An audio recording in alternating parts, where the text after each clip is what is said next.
The way into Seriana's wound is clearer this time. Those wet, grasping strands of her hair lining the gaping hole in the world have mostly rotted away, leaving lesions in the walls where green embers burrow into necrotic flesh. The remaining strands of living residue are weak and withered enough that they snap away the moment they curl around me and try to grip. This time, when the tunnel opens up, I touch down on the floor with only a few clumpy strands of dry, dead hair trailing off my sleeves to show for the fall. There are no grasping limbs of twine to set me down gently, but my cane steadies me through the impact. Seriana stands just ahead, hunched over the curio cabinet in the center of the room. She's reached through its still broken windows and picked out a single filthy photo. "You're here. You're really, finally here." Her voice has a wet scratchiness to it, as if she's forcing out every sound through a terrible cough. "I've waited here in the dark for so long, blind to all but you. Alone save for thoughts of you, memories that only grew more bitter as you drifted ever further away from me. It isn't true what they say about absence, you know." She traces one frayed finger gingerly over the photo frame, then hurls it at me with all her might. I flinch as it whizzes just past my head, crashing into the wall behind me. All absence does is poison everything forever. Everything I feel, everything I am, every beautiful moment we might have shared if you hadn't ran away, it all just leaks through the holes you left when you tore yourself out of me, she wails. A shiver racks her body as a coil of rope, the third arm she sprouted earlier, drops off her and hits the ground with a sick wet plop. That's why. That's why no matter what, no matter how much better it may be if you'd never been there at all, I need you. Now more than ever. She pushes off the cabinet and wobbles upright, her mask's eyes seeming to widen as she stares at me. "So tell me. Did you come here to stay, this time? Or is this the last earthly stop before we join hands and hearts and journey somewhere new? Either way is fine. Anything is fine, as long as we become one while we do it." While she rambles, I take stock of my surroundings. This is the same room Shona nearly burned down, and it hasn't changed much since then. All that remains of the original room's walls are its four corners holding up the ceiling like pillars. Beyond that, it's just as ruined, and more the steady, creeping rot of my magic still spreads through everything, eating away at the walls and furniture of the surrounding rooms. A window in the next room over is frosted over with black mist. Off to the right, the jagged hole in the floor we last escaped through is still there. Seriana's made a token effort to fence it off, with 3 sideways chairs arranged unevenly around its edges, but if I wanted to leave, I wouldn't even need to step over them. There's a gap in the fence I could easily squeeze through. Following my gaze, Seriana glances between me and the hole. She lets out a short, sharp shriek, like the strings of 100 instruments snapping at once, and slams a balled fist into one of her cabinet's intact windows, embedding bits of glass between the knots of her fingers. "No. No, you don't. You can't leave me again. Ever. Again." As she cracks open frame after frame and rips apart the pictures inside, the wound tears around us. The walls of the surrounding rooms are ripped horizontally across their middle like tissue paper as their shared floors and ceilings twist in opposite directions. The whole wound flips onto its side in a sudden and violent rotation, flinging me, beds, stools, footrests, and woven hair dolls into the air. The furniture plummets into the rift that's been split in the walls, falling into a familiar void of that vague, dingy impression of light coming from somewhere else, the same dim glow I saw in the gaps between Seriana's hair-covered windows. I burned some of my health on reflex and thrust out a hand to grab hold of some of the filthy hair strewn across the rotting wooden floors. It tears in my grip, but gives me just enough leverage for just enough time that I can manage to control my trajectory. I roll my body along the quickly steepening slope of the floor and fall into a V-shaped crook, the base of one of the original room's corners, now all the remains of its walls. Seriana begins to furiously ball up the scraps of the shredded photographs into a single chaotic wad, and everything bends and deforms, the world folding over us into a new arrangement, one where the space I landed in no longer exists. I pick myself up as the notch I manage to catch myself on blurs into a newly shaped floor. When the distortion settles, the rooms have stretched over each other, merging into a single endless tunnel that somehow looks like more of a disaster than even the blasted, broken room we were in a moment ago. It's cluttered with too much random furniture to traverse without stepping over or onto it. Footrests with all the stuffing torn out and replaced with matted blonde hair. A two-legged table with a huge chunk of its surface simply disappeared from the side with the legs. Beds with half-rotten chairs spliced impossibly through the middle of their frames. On one of those, the chair impales the hair effigy lying on it in two places. This is a place just for us. The only place for us. Besides, isn't it better this way? She laughs, throwing her arms wide. They were all the same anyway. A blind child's stupid little mistakes. There is only you, my love. There was only ever you. Why? I ask. I'd guess she reacted to me looking at the hole Shona had blown through the floor, but I just got here.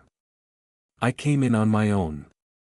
I'm not going to run away when neither of us had done anything. Seriana says nothing, only twirling and laughing like she's playing in the snow. Before, when I called you an anchor, I meant it. But that wasn't how I meant it. We need anchors, don't we? We need a way to hold ourselves in place in this world that never stops spinning and spinning around us. There's so many of those hair dolls, scattered through the opened wound. Maybe a dozen in sight from here, counting the one whose photo face she smashed during her tantrum right before Shona and I left this place. How long has she been doing this? How many one and only true loves had she been through before I found her? Darling. Darling. I've been working so hard to build a home for us. Don't you want to share it with me already? We can break it in however you like. Hit me, touch me, anything you need. All I ask in return is for you to keep being my anchor. Forever. And if this is how she acts when something doesn't go to plan, how did she even last this long? I wish you'd be a little more grateful instead of sitting there like a useless piece of trash, Seriana snarls. Her body melts, then bubbles back up from the floor right in front of me. Scrawled tears and black gunk ooze through her mask. She clutches my cheek in one ragged hand before I can dart away, squeezing painfully, and as she meets my gaze again, the same dark gunk creeps over the corners of my eyes, as if it's leaking out from my own skull. A hand slams into my cheek with enough force to knock me over. My wrist twists as I try and fail to break my fall, crumpling to the ground like a discarded doll. Sometimes that feels like all I am, on days like this, but it's okay. It's just how it is. Sometimes he just gets upset.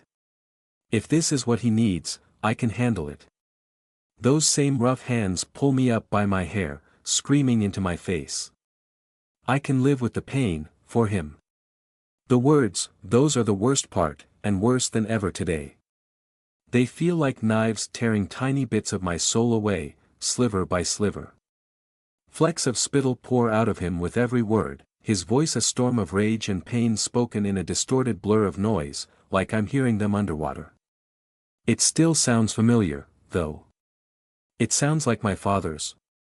The outline of the man holding me up matches the one who left me on the 7th floor, but everything is so wet and blurry, and his face it's scratched out of reality, hidden behind a scribbly black veil. Finally, he drops me again. I collapse uselessly to my knees as he backs away. He stares down at what's left of me. Time falls away from us, but when he finally speaks again, it's different. Quieter. He apologizes. He tells me he's no good. He says he shouldn't be here anymore. He storms off upstairs without another word. I don't want that, though. He's a complicated person, yes, but that's just how he is. I still love him. All of him. And if he didn't have me, how much worse would it be? For him, for me, for everyone. And he's all I have. So I go to him. To hold him, to tell him so, to pull the misery out of him so we can carry it together. No one person can carry all the weight inside them, after all. And I find him. His empty shell, hanging from the ceiling. Blood on his fingers, claw marks on his neck, scratching, scratching. And everything I am leaks out like blood through the wounds he left me with. Only through it all, beneath the weight of the end of everything, another voice whispers. My voice. None of this matches, she says. None of it makes sense. The events, the feelings behind them, none of them fit the version of Dad in my mind. That version is he's hardly really there. He's barely ever given me this much attention at all. And in the times he did, the only reason it hurt was because I knew I would have to ration out that little mote of love for who knows how long until the next. Why him? Why is he here? Because he's just the closest thing she can find when she looks into me. Because this pain is not mine. This life is not mine. None of it matters to me. There's no reason for me to drown in it. No reason to feel it at all. So I vomit it up like I have so much pollution before. I return to the wound, to myself, on my knees over a fresh puddle of dark ichor, wreathed in cold mist like breaths on a winter day. Seriana stands over me, her face buried in her hands, weeping in rough, choked sobs. I'm sorry, I don't want you to hurt, but I've missed you so much and now I don't know what to do, how to make you remember, I just don't know how to be anymore. And in her tears, her desperation as she throws every horrible thing she can think of at me, I see the answer to my own question. It makes sense how she did what she did. The same way it's taken me so long to get this far. She hid, slowly gnawing away on one person at a time until they couldn't take it anymore, and who could? I doubt I could live through an endless torrent of this, if I didn't already know she was dying. When she finished her meal, she'd vanish, find a new anchor, and repeat the cycle somewhere completely different, doing it all through disposable effigies of herself meant to be broken and destroyed over and over. In exchange for rendering Seriana practically untouchable in a direct confrontation, the effigies couldn't actually do anything impressive on their own, couldn't even move away from the anchor, but they didn't take much investment. Seriana could eat up her anchor's aggression without a care in the world, certain she was getting more than she lost. Her effigies had probably even been swallowing up my plague, only to be amputated before the infection could be transferred to Seriana's hole, at least enough for it to stick. For a normal human, or even Shona blindly blasting Seriana's sock puppets away, there was nothing at all they could do. In truth, though, she probably wasn't any stronger than Irakia or Isonii were, given how similar their tricks were, maybe weaker, even. I was probably just the first keeper to smell her out and get her attention, and I spent days coming at her the wrong way. Playing the game she set me up to play. That was her gimmick all along. But here, where the real Seriana lived, she overextended this afternoon when she first dragged me into her heart, allowing my infection into her sanctum. Now she's done it again, and I can already see her world falling apart with no new effort from me. I can't pretend to understand why she would expose herself like that in the first place, but maybe it's simply the common sense of a demon who feeds on hurting others until they hurt her back as hard as possible. To Seriana, that's what love is, and for her, love is everything. Oh, I know. I know what would be fun. Suddenly, she straightens up, beaming through her oozing tears, and sweeps a rotting hand over the chamber. You see all of these worthless monuments to people who never even tried to care the way you do. I've been making a new one, a better one. Just for you. A place to store all of our most beautiful memories. We won't have to dig for them at all. A new curio cabinet falls abruptly through the ceiling, crashing to the floor a few feet away from us. It rattles unsteadily as it touches down, until Seriana runs to it and hugs it, holding it desperately in place. Come. Come see, she gurgles. You know what? Fine. It can't be any worse than that blood-blending machine your phone made for me. Strangely enough, I actually feel nearly as calm as that sentiment sounds. I'm still on edge, of course, still ready for any last surprises Seriana throws at me, but now that I've begun to unravel her, I feel more confident than against any harbinger I've ever faced. As the wound continues to crack and peel around me, deep inside, I know this is already over. My rod is already closing in on her heart, so I can tell, whatever special something let Alunla pour everything it was and could ever be into one last frenzied struggle Seriana just doesn't have. This cabinet Seriana is so eager to show me looks brighter and cleaner than the others, at a glance, but that's just because there's no thick film of old hair caked around it. Only rings of wet locks of hair decorated with little black feathers around each window. And the framed pictures inside are all of me. Me rescuing Seriana's last victim, rotting her to nothing in the process. Me in his house, dangling from the edge of a room that no longer existed. Me in the shower with Seriana draping herself around me from behind, me at Missing Lake screaming while she needled me about the woman I left to die, me in her wound jumping into Shona's lightning. She opens a window near the bottom and pulls out the photo inside, sighing happily as she stares at it. Through the fraying thumb of her rope hand, she traces over it. I can make it out, this one is of me holding Banva on the floor. Remember this? Remember when I choked the life from that disgusting thief just like you did to yourself? I'm sorry, I didn't mean to hurt you, I had to. You understand, don't you? Don't you? I couldn't let anyone take you away again. She giggles at her words, and while there's a faint undercurrent of nervous energy to the sound, it's enough to make me want to take that picture and smash it over her head. To smash all of them before I waste her away to nothing. But Banva's alive. She's lived through a nightmare and it's all my fault, but she did live. She'll recover. Because, from the start, Seriana really was that weak, and could only lash out against the people around me so much. It wouldn't change anything to give Seriana what she clearly wants. And if that's the best she has left, we're finished here. I don't care, I say, laughing to myself. What? Seriana says. She freezes, photo frame still in hand, her voice drained of its sickly sweet effect. I don't care what else you have to show me.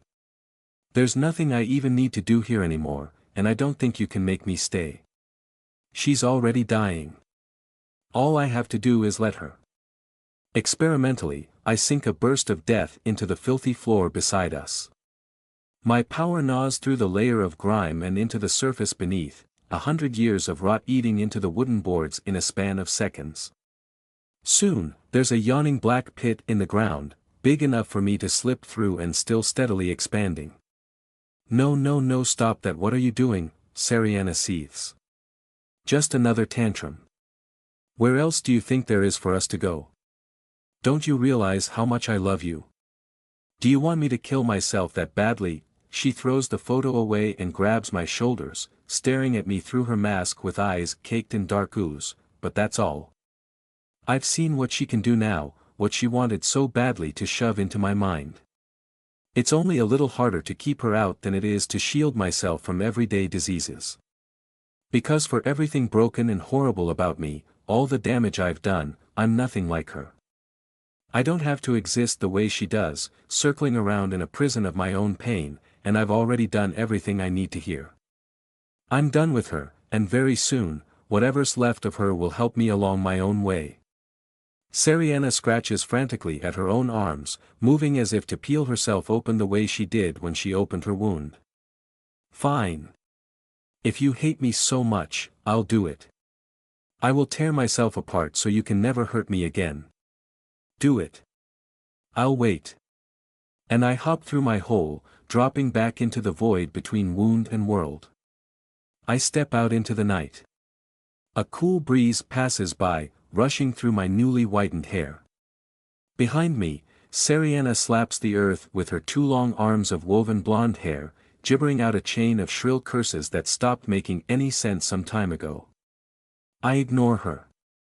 Instead, I take note of my surroundings.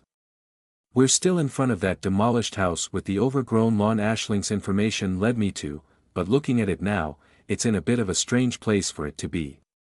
This isn't exactly a residential area, but more of a city block, with businesses closed at this hour surrounding the torn-down house on all sides. On the opposite side of the street, there's a wall of high-rise buildings lined up next to each other. They're far from skyscrapers, but they're more than tall enough to cast a long shadow over the remnants of what was once someone's home. The place where Seriana was born might have been a holdover from pre-war Claris that just hadn't been removed yet. That's probably why it was torn down so quickly. My walk to get here might have taken longer than I thought, because everything around us is surprisingly vacant, but that's for the best when a keeper is facing down a harbinger in its death throes. Everything is bundled in an air of stillness and silence, all except for Seriana, wailing into the void. And that's when a cold sweat trickles down my spine. You.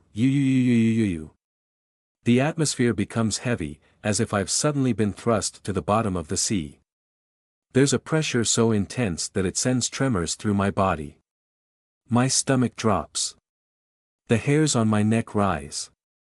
My heart quakes in my chest. And it's not because of a harbinger. I'll kill you, Ilkilia, how dare you, I'll ki. Even Seriana's voice deadens in the air as I turn back from the demolished house to face her. She's raised one of her braided arms as if to lash out and strike me, but in the moment that new presence crashes over us like a tidal wave dragging us into its depths, she hesitates for just an instant, as if overwhelmed by panic too quickly for her to comprehend. There's no time for either of us to react. A flash of scarlet. A shaft made of red light cuts through the air above Seriana. Its glare against the windows of the high-rise building behind her looks almost like a time-lapse of the twilight sun falling beneath the horizon. The spear touches down, skewering straight through Seriana, not piercing through her other end and into the ground, but instead seeming to embed itself deep within her. The harbinger's shriek of agony rings out through the night, raking against my eardrums. The spear of light sheds its crimson glow, dispelling the shadows which pool at the foot of the tower blocks. I expect Seriana's form to crumble away and reappear elsewhere, but she doesn't. She simply writhes and flails in place like an insect that's been pinned alive. For some reason, she can't escape. Up above, a floating figure appears out of thin air and gradually descends from on high. As if emerging from nowhere, his body seems to come into tangible focus bit by bit the nearer he draws to the spear's light, starting from his greaved boots and quickly working up to the sharp, angular visor of his mask, until I can see him in his entirety. Hooded in a studded white mantle trimmed with red, a thin layer of metallic plating armoring his torso and limbs. His almost priest-like coat flutters gently as he hovers downward. Well now. Fancy meeting you out here, ill wind. It's none other than the Stardust Seraph in the flesh, addressing me directly. Points of light appear all around him and begin to swiftly swirl through the air, swarming in a formation like two tornadoes sprouting from his back. Those cinderspark motes mold themselves into the shape of feathers, and as they spiral around in twin vortexes, they begin to arrange themselves into a pattern and stick together, soon creating two great wings formed entirely from crimson light, spreading brilliantly at the seraph's sides. They shine off the windows of the building behind him, haloing him in their radiance. Given the sheer force of his aura, at first I thought he was flaring, but now I realize this oppressive sensation is concentrated entirely on the spot. There's nothing about his presence that resounds beyond the immediate area, it's just blaring down on me and Seriana without a care. When a giant walks, their footfalls shake the earth by default. See, I sensed something nasty tugging on my feathers, so I came to investigate, he says, his mask tilting from me to Seriana. As if on cue, the harbinger howls, glaring up at him with all her fury. For a moment, he freezes, hanging in midair. I almost move to intervene, but then I hear the echo of his tongue clicking in his mask. So that's your deal, huh? Bad move, though. The only thing shoving a dead person in my face is going to do. A gleam kindles a third of the way down the length of the spear Seriana is impaled upon. Its glow diffuses in opposite directions, intersecting horizontally through the red lance to form a crucifix of light. I'm not entirely sure what's happening just by looking, but the Seraph is concentrating his magic at that point and matching it to Seriana somehow, similar to how he first pinned her in place. Is piss me off. A pathetic choking gasp escapes from Seriana's body, then a strangled snarl, followed by a screech of pure agony as she's forcibly pried open. It's just like every time she tried to swallow me into her wound, but this time, she never stops opening.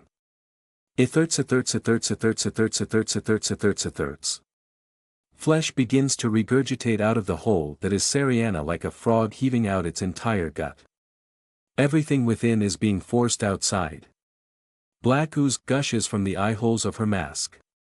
Just like every time before now, this Seriana was just another effigy, but every effigy I've encountered was connected to the same source, the same heart.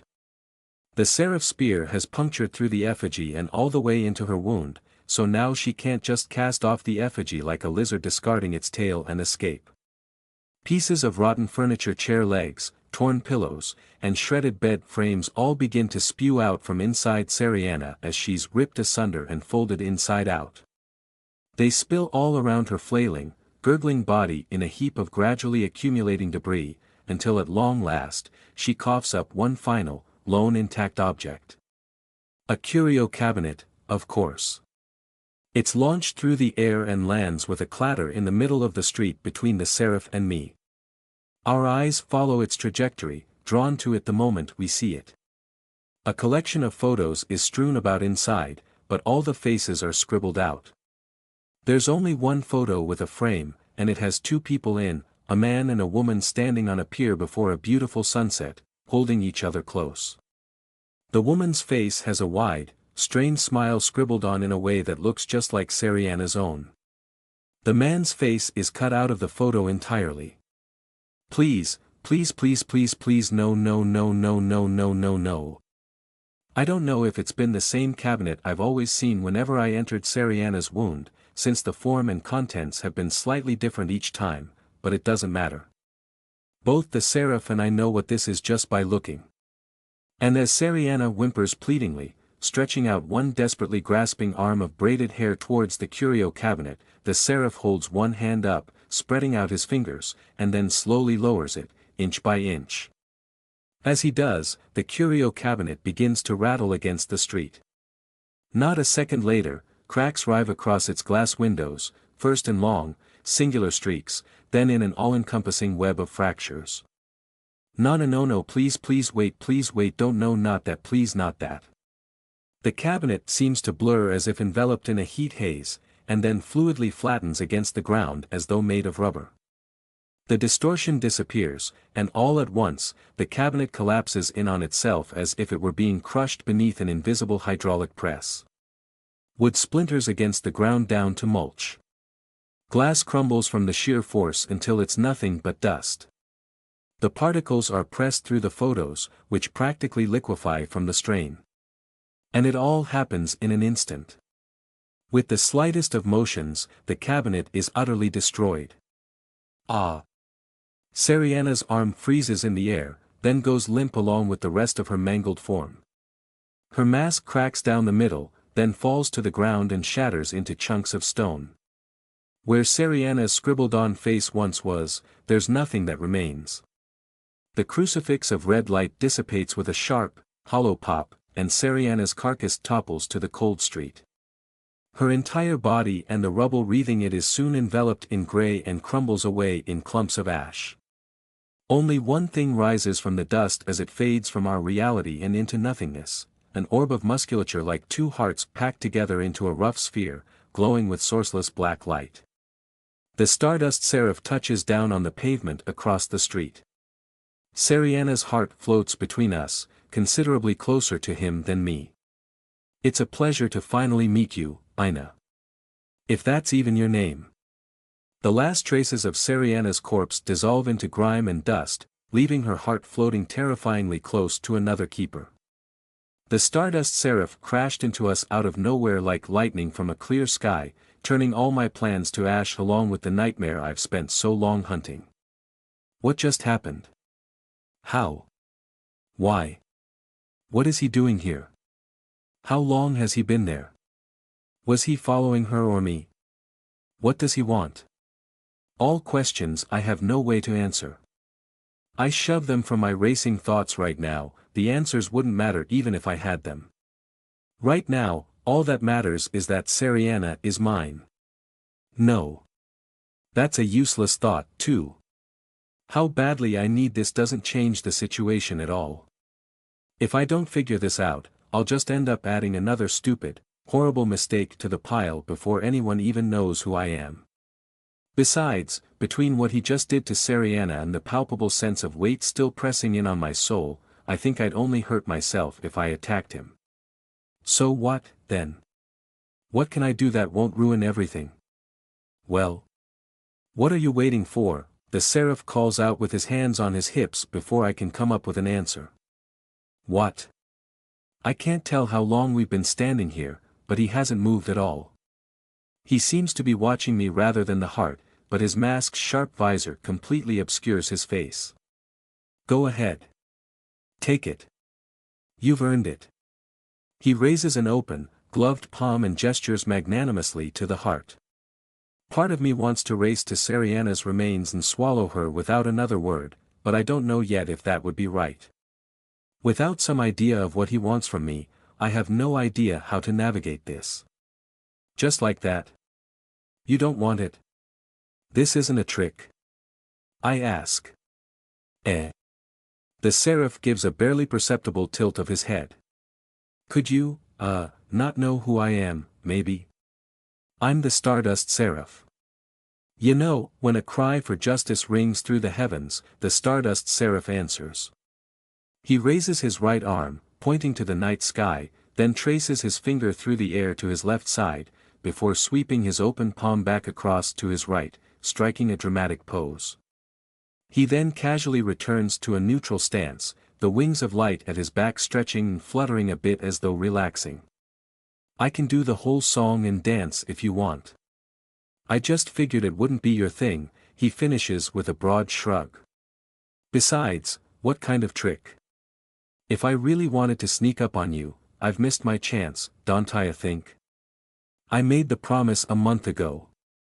I don't know how vulnerable we are while we're eating hearts, what I should be worried about, what you can do, what's even possible. And if you dropped out of the sky and obliterated my harbinger because you just wanted to talk, why would you introduce yourself with some weird reference to my name? Ha ha ha ha ha. After a moment's tense silence, the Seraph first chokes down a chuckle, then bursts into hearty laughter.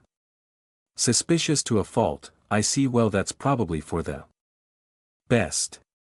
You've just gotta learn to hide it better. But no. Of course I'm not here to steal from you. Don't be ridiculous. That harbinger was already in tatters.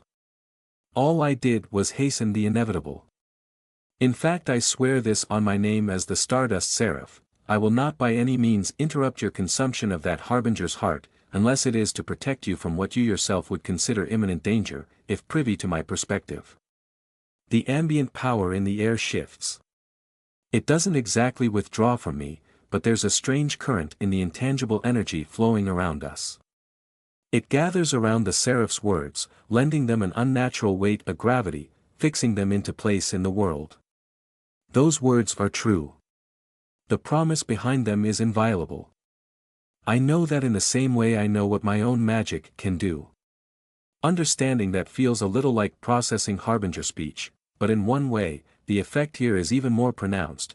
I don't think it's possible to lie in that language, but it also doesn't seem like every word spoken in it is a binding oath.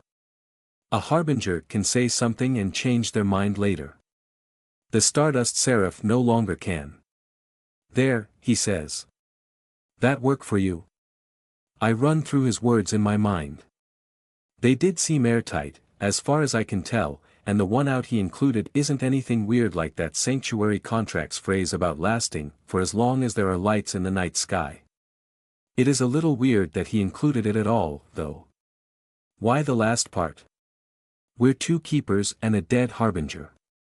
What danger am I going to be in? I ask. Just in case, of course. Wouldn't want to watch you die if some freak incident happens and I'm sworn to stay out of it. Fair enough. It's a pretty specific situation, and the way his promise resolves it is completely in my favor. Even so, this wording doesn't quite leave me perfectly safe. And what about after I'm done? The Seraph tilts his head to one side farther than last time. What about it? The whole point of this is to let you finish off priority 1 before we worry about anything else. But what if you set up something to do to me immediately after I'm finished? Some big ritual that takes time to prepare, which you could do because it wouldn't interrupt me, and that I wouldn't notice until you spring it on me the second the harbinger's gone. He places his palm to his forehead as though in consideration. I guess that would work. I'm not gonna do that, though. If I were planning to, I'd have done it by now or, again, before I blew the element of surprise on that harbinger. There's sensible suspicion and there's this. Will you promise that too? I press. The Seraph stifles a laugh, letting it trail off into a long sigh, and throws up his hands. Fine. Anything to get this over with before the heart sprouts legs and runs off or something. Nor will I prepare to take any hostile action against you while you consume that heart, from when you begin to when you finish. Is everything to your satisfaction now, Princess? Princess. Is it? I'd feel better about this if he would tell me what he is here for, make assurances as to what he's planning once Sariana's remains are dealt with, but I don't think I should push any harder, at least not yet. Whatever comes next, whatever he actually wants with me, it doesn't change that I need that heart. I nod to the Seraph, steady myself on my cane, and approach Sariana's remains. As my focus narrows on the tightly packed knot of heart muscle and blackness, it shudders, then squirms and beats through the air to drift into my open hand. I squeeze it to my chest, suppressing a gag at the shroud of nauseating stench it still carries, and drink Sariana's soul. I'm not a good person, XXXXX. Get away from me while you still can. Those words could be ones of simple admission. Resignation. Regret, even. But spoken sincerely they say so much more, don't they? They are an incantation. A spell to summon a cage around your soul, to spare the world the poison you carry. But beneath that, more than that, they are a wish. A hope that you could be any other way. A cry for help to the one person who might drain the venom from your wounds and see you as you could be. That is what I believed, when you spoke them. And even as you stormed away, I wanted more than anything to reach through your thorn prison, take your hand in my torn, bloodied fingers, and leave you no longer alone. When I reached back out for you, though you were already gone. An abandoned husk, hanging by the rope that stole your last breaths. I couldn't do anything. I never could. And despite everything I died with you. My heart still beat, but I did not live. But when I collapsed there beneath you, and the weight of all the misery and terror and exhaustion finally dragged me screaming to sleep, oh, I had such a beautiful dream. If only you could have been there to see it. In my dream, a star took me into its embrace, a binary star, cradling one another in ethereal ribbons like a perfect web of rainbows, the only two lights in a black, endless sky. I was a guest in the court of the two who made themselves one. The one who wove constellations together with their love. They spoke to me, in glances, in casts of light, in the gentle caress of radiation on my bare skin. They promised me my love had been beautiful, it had been true, it could still be true, if I would only hold it in my soul above all other things for the rest of eternity. I could do that. I did, for all the time we had together. I loved you. All of you, complicated as you were. You were the only thing I had. So I tore myself out of my own dead-end beating heart. I became me. But dearest, I needed to be more than a monument. You deserved so much more than that. You see, from the moment I looked upon those stars, I wanted to be them. I wanted us to be them. Their bond, their synchrony, the gentle gleaming their luminosity lent everything else, the way they looked at each other like nothing else in the world had ever mattered. Anyone who saw it would want to be them. But you were gone, lost even to my new reach, and how could I be them alone? I set out to find you again, wherever you had gone. I searched for you in memories, in gaping wounds where once had stood something beautiful, in echoes of despair that felt so much like you I could convince myself you were truly beside me again. But when I claimed my first, I heard a whisper on the night wind. A voice I already knew, a message carried down from the void for me alone. How disgusting. And those 2 words carried a curse. Not a curse like the thing that flows through you, only a truth I knew I would never be able to bury. You have never loved anybody, they said without saying. And nobody will ever love you. I had made my love a lie. I was alone. I have always been alone. Even now, at the end of everything, I am alone. You're not him. Of course you're not. None of them were. He isn't here, he isn't in the stars, he isn't anywhere. He's been dead and drowned since before I was born. But you had to be. If he was gone, then one of you had to bring him to me. To become him. If you couldn't, if I couldn't, then what does anything else matter? Who cares about tomorrow? Who cares about? Who cares what all this could become if through it all, I will only ever be alone? If they filled the world with so much love, then where is mine? She's gone before I can say anything. Can whatever's left of them hear me in there? Alunla could, at least for a moment, but I guess it doesn't matter. I don't know what I'd say to her anyway. Tears that are not mine blur my vision. No, some of them are probably mine. I still wouldn't say I understand Sariana, and I don't regret her death at all. It really was putting her out of inescapable misery, as horrible as I'd find that thought in any other scenario. But I think it's impossible to take in another's essence, everything that made them what they were, and not find something in them to empathize with. The one thing Sariana wanted with all her heart was something she couldn't have, something some power or law beyond either of our ken insisted she shouldn't have, and that much I understand all too well. But the heady haze of eating a soul soon fades, and I don't have time to think through what the disturbing details of her story might mean. She's left me with a much more pressing problem. Phew, the Stardust Seraph huffs, his voice a hollow echo behind his mask. Good riddance. Now. That out of the way, time for a chat. I close my eyes and stretch my senses over the ruins, taking in the motes of life around us. The nearest souls are a comfortable distance away, a few people scattered through the closed buildings around us. Maybe some of them saw the Seraph fall from the sky like a scarlet meteor, but if they did, they've had the good sense to stay away from a violent display of power at night. At the very least, we don't have an audience. That hardly makes me feel better. I don't want to talk to him, in private or anywhere else. But he's not going away. I have no chance of outrunning someone who can fly, and if I think about this from his perspective, I guess he hasn't done anything bad to me except say something weird about my name. He didn't steal my harbinger. He could have been flying by, thought I was really in trouble, and only figured out who I was after he jumped in to help. I don't think he did, but he could have.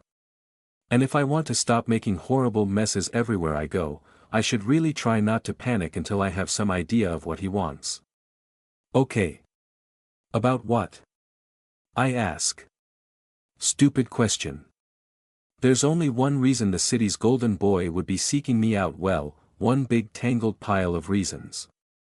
Still, let's hear it from him first. Well, first off, why don't we start with you giving me a proper introduction, the Seraph replies. Unless you prefer I keep calling you Princess, that is. As it stands, you have me at a bit of a disadvantage. Do I? The first thing he said to me was about my name. He obviously knows who he's talking to, whatever. He can have what everyone else has, and if he wants to push me on it, that's his problem. I'm Ina. Ill wind if you prefer. I don't have a pose or a speech, sorry.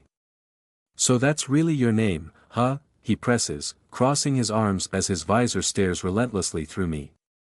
I narrow my eyes back at him, biting my lip beneath my mask. It feels weirder than usual, trying to make eye contact with a completely hidden face. Worse, I have no idea why he's so pushy about this. Ina isn't my actual name, of course, but unless Shona has spilled her guts to everyone in the last few hours, there's no way for him to know that, is there? That's a really weird question. It's not like it's a special name. But yes. Ah, I see, I see. He nods his head in understanding. That's so weird, then. I didn't find anyone like you when I checked through the public records for girls with that name.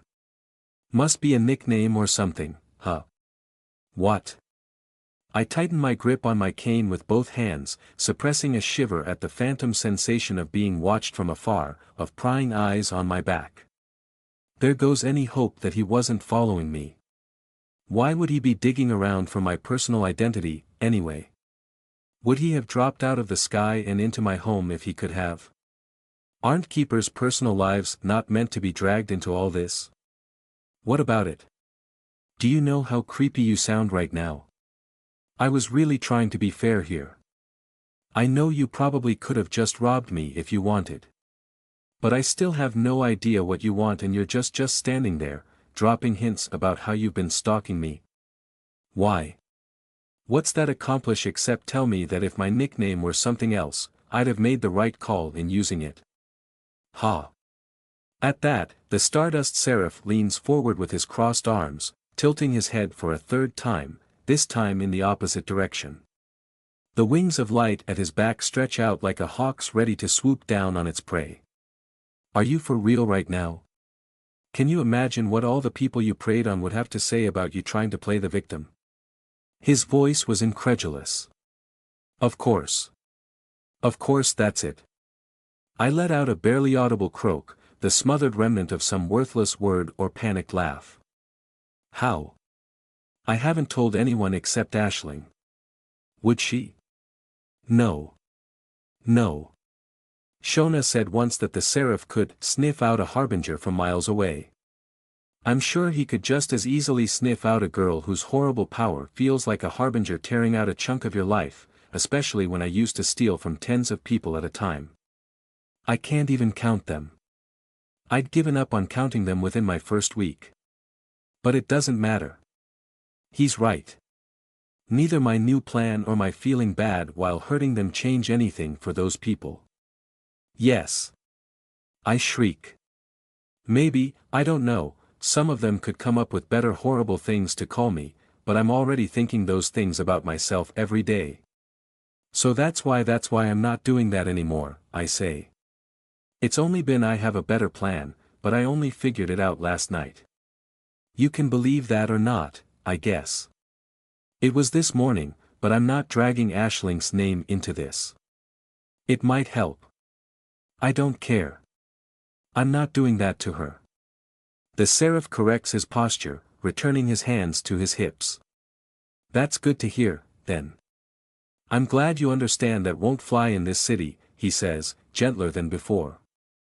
I don't want to have to treat a fellow keeper like a crook if I can help it, but you're not exactly making it easy. Actually, I'm here because I want to help you. He really could have said that in the first place. But you know what, fine.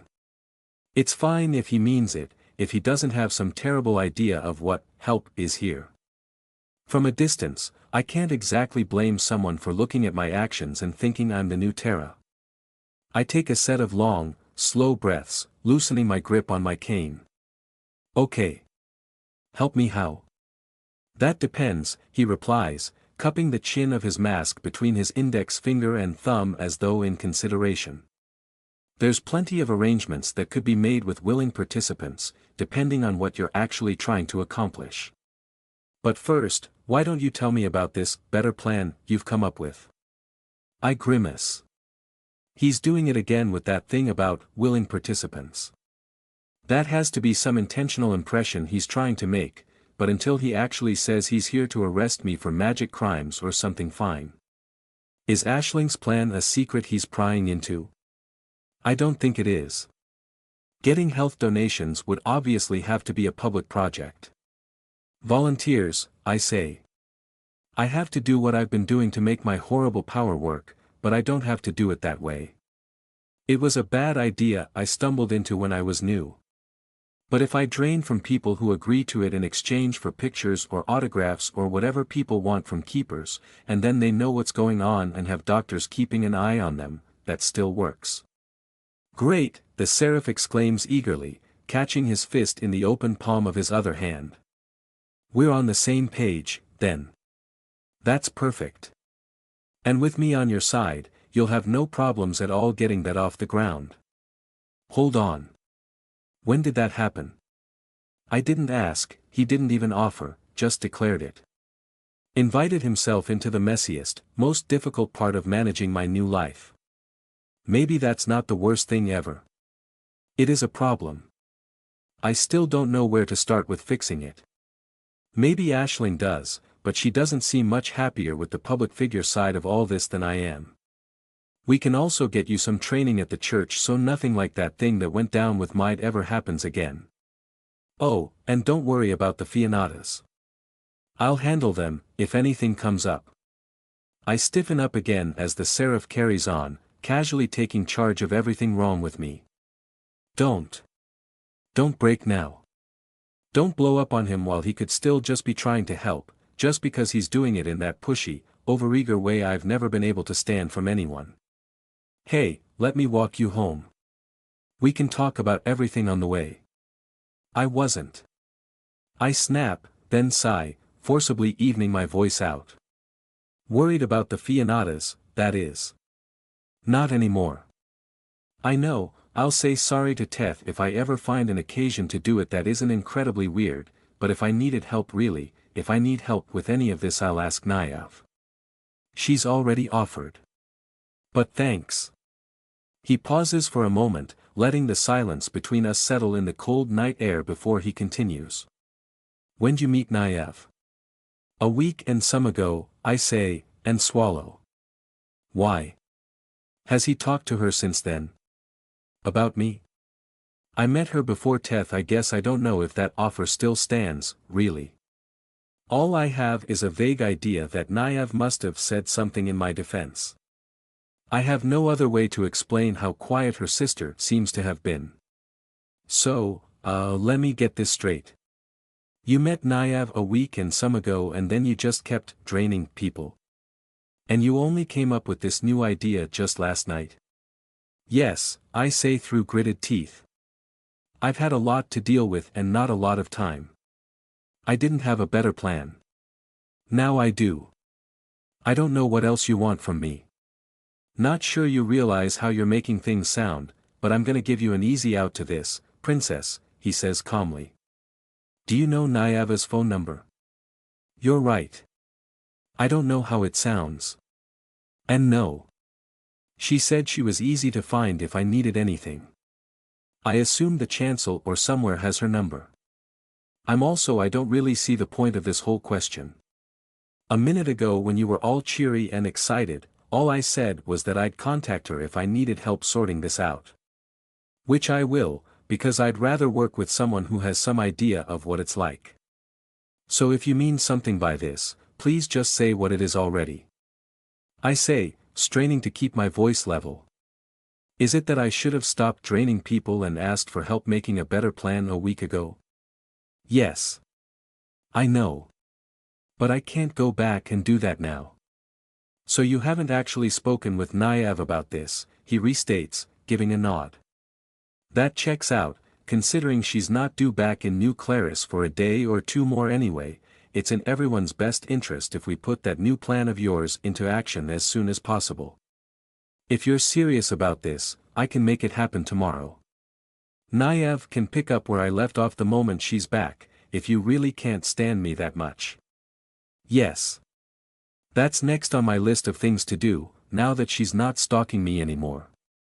I wave my free hand back at the ruins of Seriana's house. I'll talk to her as soon as she's available, and I guess if you want to check in with her about it, you probably have that power. He lets out a sigh, which echoes huskily behind his mask. All right. You doing any more hunting tonight?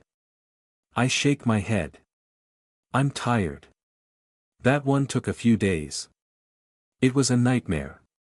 Is that it? Is this actually working? Yeah, it did look pretty nasty, he chuckles. In that case, at least let me see to it that you make it back home safe and sound. I swallow again. Of course nothing could be that easy. I think through the worst-case scenario: what happens if the Stardust Seraph knows where I live? He knows all about my medical history, which I've ripped that bandage off twice before now. I'd share it if I thought it would help, if I thought it would change anything about where we stand, but at this point, it doesn't seem like it would. More important, then, is that he'd know where I live. He could drop in on the 7th floor and make a mess of everyone's lives whenever. He'd have the easiest possible route to keep appointing himself my minder and new best friend. I try not to bring keeper business home, I say. Sometimes it follows me anyway, but you know. Personal stuff. Private stuff. My family doesn't know and I don't plan to tell them, I say. All true. If you need to find me again for some reason, look around the university on most nights. I could always just fly off when we get within view, you know. I don't have a problem with dismissing my regalia and just walking the whole way, either. Nobody would see a thing. People won't recognize you any less that way. I came dangerously close to meeting one of the Seraph's fans a couple weeks ago. I know what they're like. The last thing I need is for one of them to take a picture of me walking with their idol and decide I need to die. Listen, if you just want to know where I am, I told you. Not that you seem to have any trouble finding me.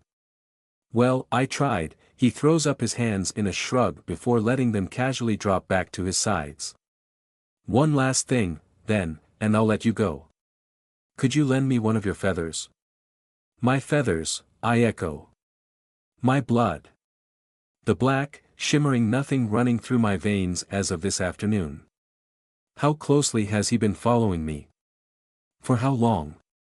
What he wants it for is less of a question. I've read enough to know that blood has a kind of abstract weight to it. A connection to its source, in some symbolic sense that I'm sure is important to certain keepers' magic.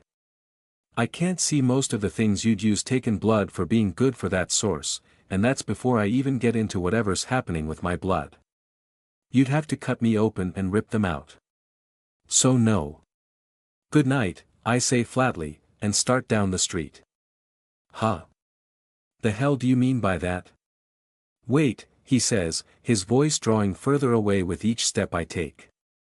I said wait. Until he's suddenly right in front of me, his body and wings shifting into view in a flash of scarlet motion. My mouth goes dry and my heart hammers wildly as he blurs into my space. I clamp down on my first instinct, letting only a thin, leaking hiss of frigid green mist escape through my clenched teeth. Instead, I surge life through my legs and run, frantically hoping for a windy road or an alley to duck into or something, anything to get him away from me. But before I make it even a block, 2 cars parked on either side of the road before me abruptly slide across the ground as though dragged by an invisible force. They skid until they come to a stop nearly bumper to bumper right in front of me, forming a barricade. I said. Wait. I jolt back as 2 cars screech into my way, stopping abruptly within inches of a crash. My heart slams against my chest. The only thing keeping me standing is the health I tapped by reflex a moment before. A few more feet in my direction and the cars would have rammed into me, too. Pulped my useless body in half and left my soul to crawl out of its broken remains, unfurl its wings, and then do what? I don't know. Maybe I ravaged the city for enough life to sew myself back together. Maybe I become something much worse. Maybe that's not how it works and I just die. Footsteps clacking on the road behind me shake me from my morbid delusion. The Seraph draws closer, his visor glaring down fiercely, judgmentally. I turn around slowly, anxiously. My downcast eyes flick upwards to catch glimpses of the one who's come to punish me for my sins, only to dart away when I find his light too blinding to bear. You're not as slick as you think you are, princess. The pressure of his aura intensifies with each step he takes, like the dawn surmounting the horizon to envelop the sky. I can't just let you go. Not the way things are. So you'll run me over instead? That's fine. That's the way things should be. I glance down at nothing, squinting to shield my watering eyes from the Seraph's radiance, shoving thoughts of my own mangled corpse into the background every time they push back into my mind. I have plenty of reason to drag you back to the soul sanctuary whether you like it or not, until we're sure you're not another ticking time bomb like Terra or Naive just waiting to blow and take innocent lives. Like you almost did to Maid. Like you could have done to Teth. I blink away my tears as the Seraph relentlessly piles on his condemnations. You don't, I rasp, trailing off as my worthless words die in my throat. He doesn't know me, he doesn't know my life. He doesn't know anything about. But you know what? He leans forward and raises his arms outward as if to present everything around us to me, his wings of red light stretching along with his gesture. I get it. It's hard out here. It's real hard. So I've tried to be considerate. I've given you every chance to meet me halfway, to show me you're actually willing to cooperate and not just pretending to. No, of course he does. Of course he's treating me like some monster he needs to hunt down and lock away. That's exactly what he'd have seen while he was following my trail for however long, smelling me out from my first victims to where we stand now. It's certainly what Teth saw. But even if he knows, could someone like him, who has everything, ever actually understand? But fact is, I can't trust you. His arms fall back to his sides as he straightens his back. You've already hurt people. You claim you met Naive, yet you continue to hurt people. So what if you're just lying to me right now so you can get away? He shrugs questioningly. I'm not going to let you just run off with nothing but a promise to do better. That's not good enough. Not when, if you really wanted to, we could settle this tonight. He points to the ground between us, then throws his arms up, yet you're still here deflecting like you've got something to hide. I'm tired. I'm so tired. This was already the longest day of my life before the Seraph stormed into it. I cannot possibly settle anything tonight, and of all the things I do need to take care of, the things I'm trying my worthless best to make better and do better, not one has anything to do with him. What would his hand around my throat do for anyone? So fine. I'm a monster. He knows it. I know it. And next to all the horrible things I've done, both the ones I had to do and the ones I did for no good reason, not turning my life over to the first person who demands it doesn't even make the list. You already know my territory. Even if you didn't, you can smell me out well enough that you've had no trouble stalking me all around the city for however long. I spit. All I'm hiding is exactly where I live. If you're mad that I don't want you watching me sleep or barging in on people who have nothing to do with this, why? Territory. Move to Rima if you want to fight over territory. We don't do that here. And stalking you, the Seraph exclaims as though it's the most absurd thing he's ever heard. You hurt people like a harbinger would, and I'm the bad guy for tracking you down and telling you what's what. You think just 'cause everyone's been looking the other way till now, the moment somebody holds you accountable, you're the victim. Wake up, princess. If you weren't a keeper, you'd be a criminal, and since the moment this conversation began, you're the one who's been acting real guilty for someone who wants to be treated like she's innocent. Innocent? I stifle a hoarse laugh and look back up to face him with tear-blurred eyes. Where's that coming from? I've done awful things. I'm an awful keeper. An awful person. I know. I'm trying to fix it.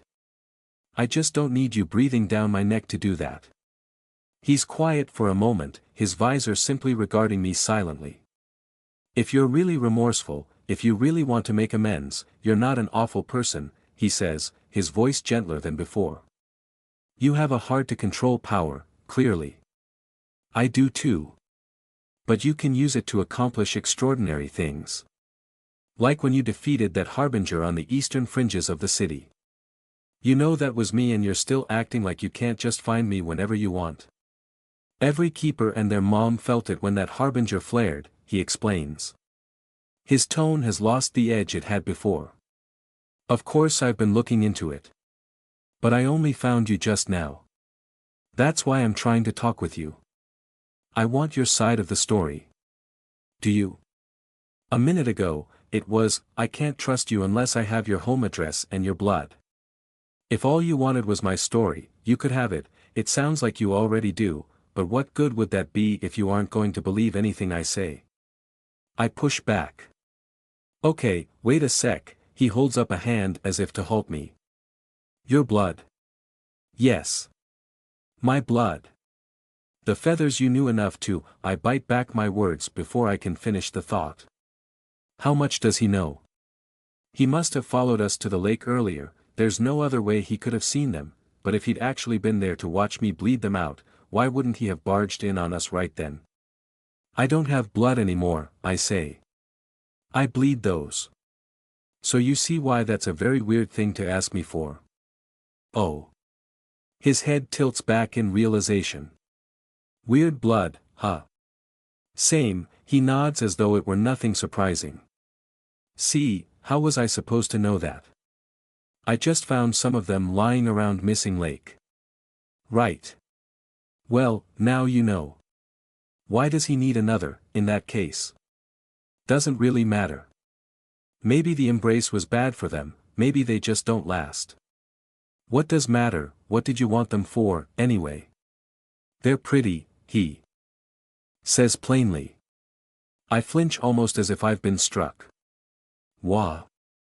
I mumble as I feel my cheeks heating up and the thrum of my heartbeat tumble between different but equally strange and uncomfortable feelings so fast it makes me dizzy. He thinks they're pretty. A boy looked at anything about me and thought I was pretty. And that boy was the Stardust Seraph at that. Is what's happening to me even real? And I narrow my slowly drying eyes, because those thoughts racing through my mind all end up in the same place, throwing themselves off a cliff into a bottomless pit. I know better than anyone that things like that don't happen to me, although, if they were going to, I guess it makes sense for my weird nightmare blood to be the one appealing thing about me. What is he really thinking? Is this his idea of a joke? So you got all scary because I wouldn't give you a souvenir? Seriously? What do you actually want them for? Well, they are, he insists as he crosses his arms, but I could also use one to find you again if necessary. Since you won't let me walk you home, it was a good fallback option so I could just let you go. And I'd have a cute little memento in case everything turned out fine. But then you flipped out and started stomping off without even listening. You were in absolutely zero danger right then, by the way. Fine. Maybe I wasn't. But how am I supposed to know what another keeper can or can't do with my blood? You can already find me. Obviously. So what would you need it for if it's not something to hold over me? I ask, trying to brush off that weird thing about how cute my blood is. If you had it now, would you leave me alone? Because you were just saying you needed to drag me to the sanctuary, and I don't see how that changes unless you can do something dangerous with it. I don't want to be trapped in another glorified cell when I only remembered what freedom felt like a couple months ago. His shoulders slouch. Just dragging you to the soul sanctuary and calling it a day is what I've been trying to avoid this whole time, if I can help it, he says. I can't just find you at the drop of a hat, but if I knew where to look or had one of your feathers, it'd mean I could if I needed to, and that'd mean just seeing how things turn out would be fine. Well, not like I want your feathers now that I know it'd hurt you, but yeah, I would leave you alone if I had one. Alright, I breathe, wrapping my arms around myself. Let me think. How bad would that be? There's so much I don't know. How long do these feathers last once I bleed them? What could they be used for other than stalking me? How closely does the Seraph plan on watching me once he has one, and what would he do to me and my life if he decides I've crossed some other line? But if that's it, if that's all it would take for this nightmare day to finally be over. If I do this, can you promise you'll leave my home alone? And that neither you or any of your friends have any weird blood magic rituals they could target me with if they get mad at me? Of course, he agrees outright, a spark of enthusiasm in his voice. I don't plan on showing it off to anybody else anyway. Showing it off, fine, never mind. Can you swear that? I swear it. Only there's no weight behind those words, no subtle shifting in the air. Is he playing dumb? Did he think I wouldn't be able to feel the difference? I'm certainly not good enough with people to tell, but benefit of the doubt. Just for now. The way you did it before, please, I say, keeping my voice as level as I can. The binding way. If you want assurances, fine. That's fair. I think it's also fair if I want to make sure I'm not baring my throat by giving them. Oh. His response is flat. After a brief pause, he lets out a long sigh as he strokes the back of his hood. I don't think that's a good idea. It's not that simple. Why not? I ask, shifting a hand to the cane at my side. Like, I just casually did that before, but that's because it was a simple and clean situation that got sorted out then and there. I don't know exactly how things are going to play out from here, so making a binding pledge just like that could be really dangerous. You can't take them lightly. I suck down a long, slow breath through my mask. Fine, I say. Committing to something complicated for the rest of forever is a big deal. I can see that. We can make it more specific, then. How's this? Tonight, I'll give you my blood. Tomorrow morning or as soon as she's available, I'll talk to Naiv about all this. What's been going on with me, what just went on with you, what I'm thinking about how to stop being so terrible. Maybe she hates me after what I did to her sister. I don't know. If she does, at least she'd have the right to judge me. And I'll tell her if you ask, she should feel free to share anything about that conversation she thinks is important and say so if she thinks I'm still a problem. If she doesn't, you destroy the feathers. If she does, do whatever you want, I guess. I can agree to all that, but that doesn't need me to seal a binding pledge, he argues. There's so many conditions to consider, like what if Naiv never gets back? And I just don't feel comfortable making an oath like this. I did it before out of courtesy, but it's just not a good idea here. Not unless we, say, go to the Soul Sanctuary and have Skolai draft out a contract for us or something. Right, then, I sigh harshly, clench both hands tightly around my cane, and push myself upright. Things are complicated. Magic is complicated. I understand that. Which is why I don't feel comfortable giving up something that could end up being out there as a weight over my head forever. So rather than leaning on magic, why don't you just call Naiv right now and confirm everything yourself? She's not available. No one can contact her right now, he says. Why? I press. He strokes the chin of his mask for a moment. I guess this was part of the press releases, so it's not exactly private. She's undergoing an evaluation at Alelsia. You know, as part of her rehabilitation. And she doesn't have her phone on her. The frustration is raw in my voice. You can see why it didn't add up when you mentioned her before, he trails off. Just my luck. I can't even reach the one person who offered to help me who might truly understand what I'm going through in the moment I need her the most. My mind races through alternatives as I grind the bottom of my cane into the pavement. What about the one keeper I did explain my problems to? Does she count for anything? It'd feel bad to drag Aisling into this. She has nothing to do with my mistakes. This isn't her problem, I'm not her responsibility, and I really don't want to give anyone a reason to think otherwise if this blows up into some awful public spectacle. But if I do bring her up, I can prove that I was already talking to someone about my horrible power and how to use it better. There's a real chance that makes my case enough for him to back off a little. Even if it doesn't, what's the worst case scenario for her? I'm certain us having talked without her immediately calling the church on me wouldn't make her somehow culpable for my actions, and I don't think she'd care if the Seraph's fans hear the story from him and decide they hate her. The only thing is, Aisling knows where I live. If the Seraph can't get from me that the only place I can possibly live is a hospital, could he get it from her instead? Maybe she's not so happy with me after I messed everything up when we went to find Isabel. Maybe she won't risk herself for my sake by refusing if someone from the church demands she tells them everything she knows about me. No. I can't think that way. I trusted her enough to tell her. She's helped me even more than Naiv has in the first place. Even if she thinks everything I've done is stupid, she was still willing to trust and accept me. The least I can do is return the favor. Okay, then how about Aisling Waite, Truth's lantern? I'll call her instead. She'll vouch for me. You mean, like, using her power? He asks, doubt creeping into his tone. No. We know each other. I talked to her earlier today about my plans. She can confirm everything I've told you about what I want to do. Right, I suppose she was also at Missing Lake. He crosses his arms. Why didn't you just say this before? He sounds annoyed. That makes two of us. I didn't want to drag her down into my mess. It hurts to say it out loud. Is that good enough for you? The Seraph flexes his glowing wings silently, seemingly in thought. No. Just because she trusts you, doesn't mean I should, he finally concludes. What?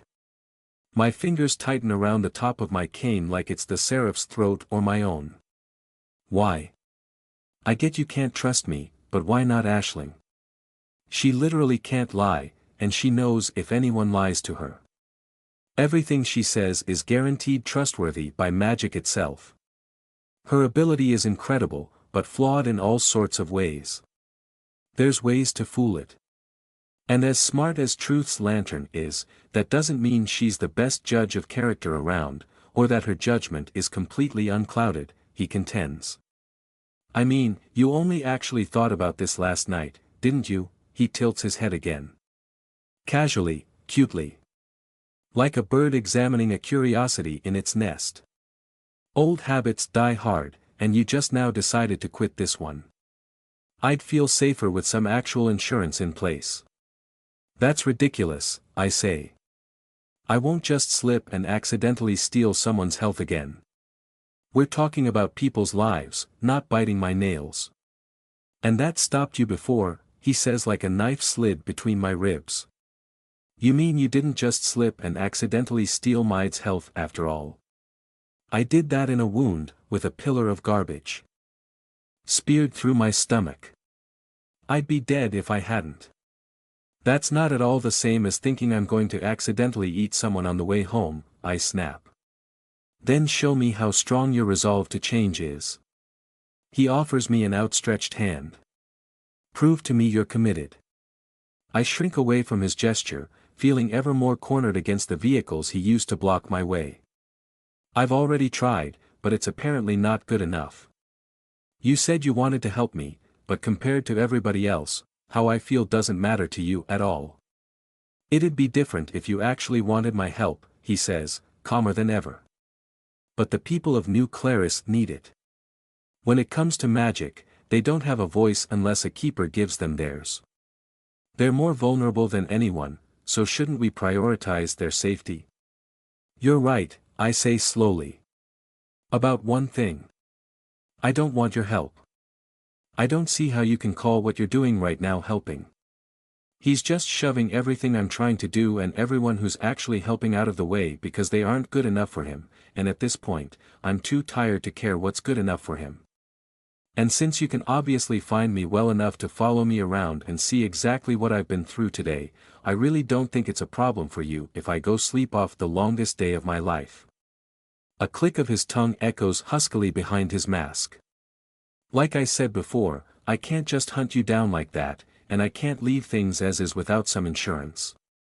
You know, all the people you've used your magic on up till now weren't exactly comfortable with it either, princess.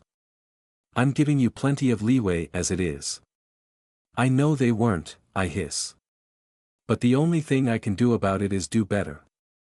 Proving myself to your standards right this second won't change anything for them. So I'm going home. I'll reach out to Naiv when I can. I don't need some deal for that to be the right thing. That's not the only thing you can do and you know it. Hey, he calls out. Where do you think you're going? I've already filled my legs with a little health, turned around, and leapt up onto the hood of one of the cars the Seraph used to block my way. Away. Don't follow me. I'm done talking in circles. I hop off the other side of his makeshift blockade and start marching back to the 7th floor. If he doesn't get the hint and keeps tailing me, I'll figure something out. Maybe I'll call Aisling for help after all. And that's when a shimmering blur like a mirage spreads out across the street beneath me, forming a puddle of agitated air. When it passes over my boots, their color seems to smear through the air. I can barely tear their soles from the ground. My footfalls become heavy, and I stumble slightly at the sudden resistance to every stride I take. It reminds me of Sariana's grip hanging off my body, weighing me down. My shadow on the road in front of me lengthens as it's slowly haloed by a deepening crimson light. I force my neck to turn, glancing behind me to see the Seraph has risen into the air, his wings of sculpted radiance unfurled. With a wave of his hand, the two-car barricade parts and the vehicles return to where they were parked before, lifting off the ground in the process just enough to avoid their tires skidding against the pavement. "We're still not done here, Princess." I gulped through gritted teeth. A few minutes ago, he seemed fine with me going on my way, but he stopped me then, too. Was he trying to mislead me back then? Why is he so persistent? My knuckles go white from the strain of my grip on my cane. I want to take it and thwack him over the head with it. I try to think of something, anything I could say to make him understand, but the words won't come. Every idea just crashes against the feeling that I don't want to do this anymore. I don't want to keep talking. I don't want to be looked at by judging eyes. I don't want to be confined again. I don't want to keep burning my retinas on the glare of his wings. I just want this to be over. I just want to go home. I know it's my own fault. I earned this suspicion, this contempt. I knew this could happen. I knew all my mistakes could catch up to me one day. I expected them to, even. But the part of me that's so scared of everything it causes me to corner myself again and again just won't let me turn around and give him a feather. And as much as fear strums against my nerves, another emotion has been heating up inside me every second this conversation has gone on. A scorching feeling that, even when I have something I can actually aim it towards other than myself and my farce of a life, always ends up burning me to cinders in the process. I hate this feeling, but that just makes it even stronger. "I'm done here," I say, concentrating that feeling between the tips of my fingers as I conceal them close to my chest. I test my legs against the force of the glassy haze holding me to the street. The blur only reaches a little above my ankles, and the space it covers is not much bigger than a puddle left behind after a light rain. "If you're gonna act like you're free to do whatever you want, then I'll do the same," he shoots back. I don't bother to find out exactly what he means. I just act. I swivel on my hips and fling the tarot card in my hand at the Seraph behind me. "Whoa," he shouts as he turns aside in midair to dodge my surprise attack. In the moment he's caught off guard, I flood my frail legs with life and force them above the shimmering air that was weighing me down with a leap. Like I thought, the moment I'm outside the area of that mirage, my movement returns to normal. When my feet touch down on the street beyond, I make a break for it, dashing away as fast as my strides will carry me. "Ah, come on, Princess," he calls out in lament. "Why we gotta do this the hard way? Maybe I'm just making everything worse for myself like usual, but if the only options he's giving me are bad ones, what's even the difference? If I just give in, I'll have no choice but to go along with whatever he wants. He's bigger than me in every way, at the end of the day, he's the one with the final word. If I escape, there's at least a chance things will go my way. If he catches me, he'll just do whatever he planned to do from the start, so I might as well try. All I need to do, then, is figure out how to get away from someone who can fly, and who seems to be unbelievably faster than I am. Which sounds like a terrible plan, but what else can I do? I'll just need to hide somehow. If he wasn't lying about having trouble finding me without one of my blood feathers, then maybe he won't be able to sense me if I dismiss my regalia. And then what? Sorry, Aisling. I may have to drag you into this after all. She should still be awake. She might still be waiting for me to call her back with an update on the Sariana situation, and she doesn't look like she sleeps all that much anyway. Maybe if I can meet up with another keeper, the Seraph will stand down for now.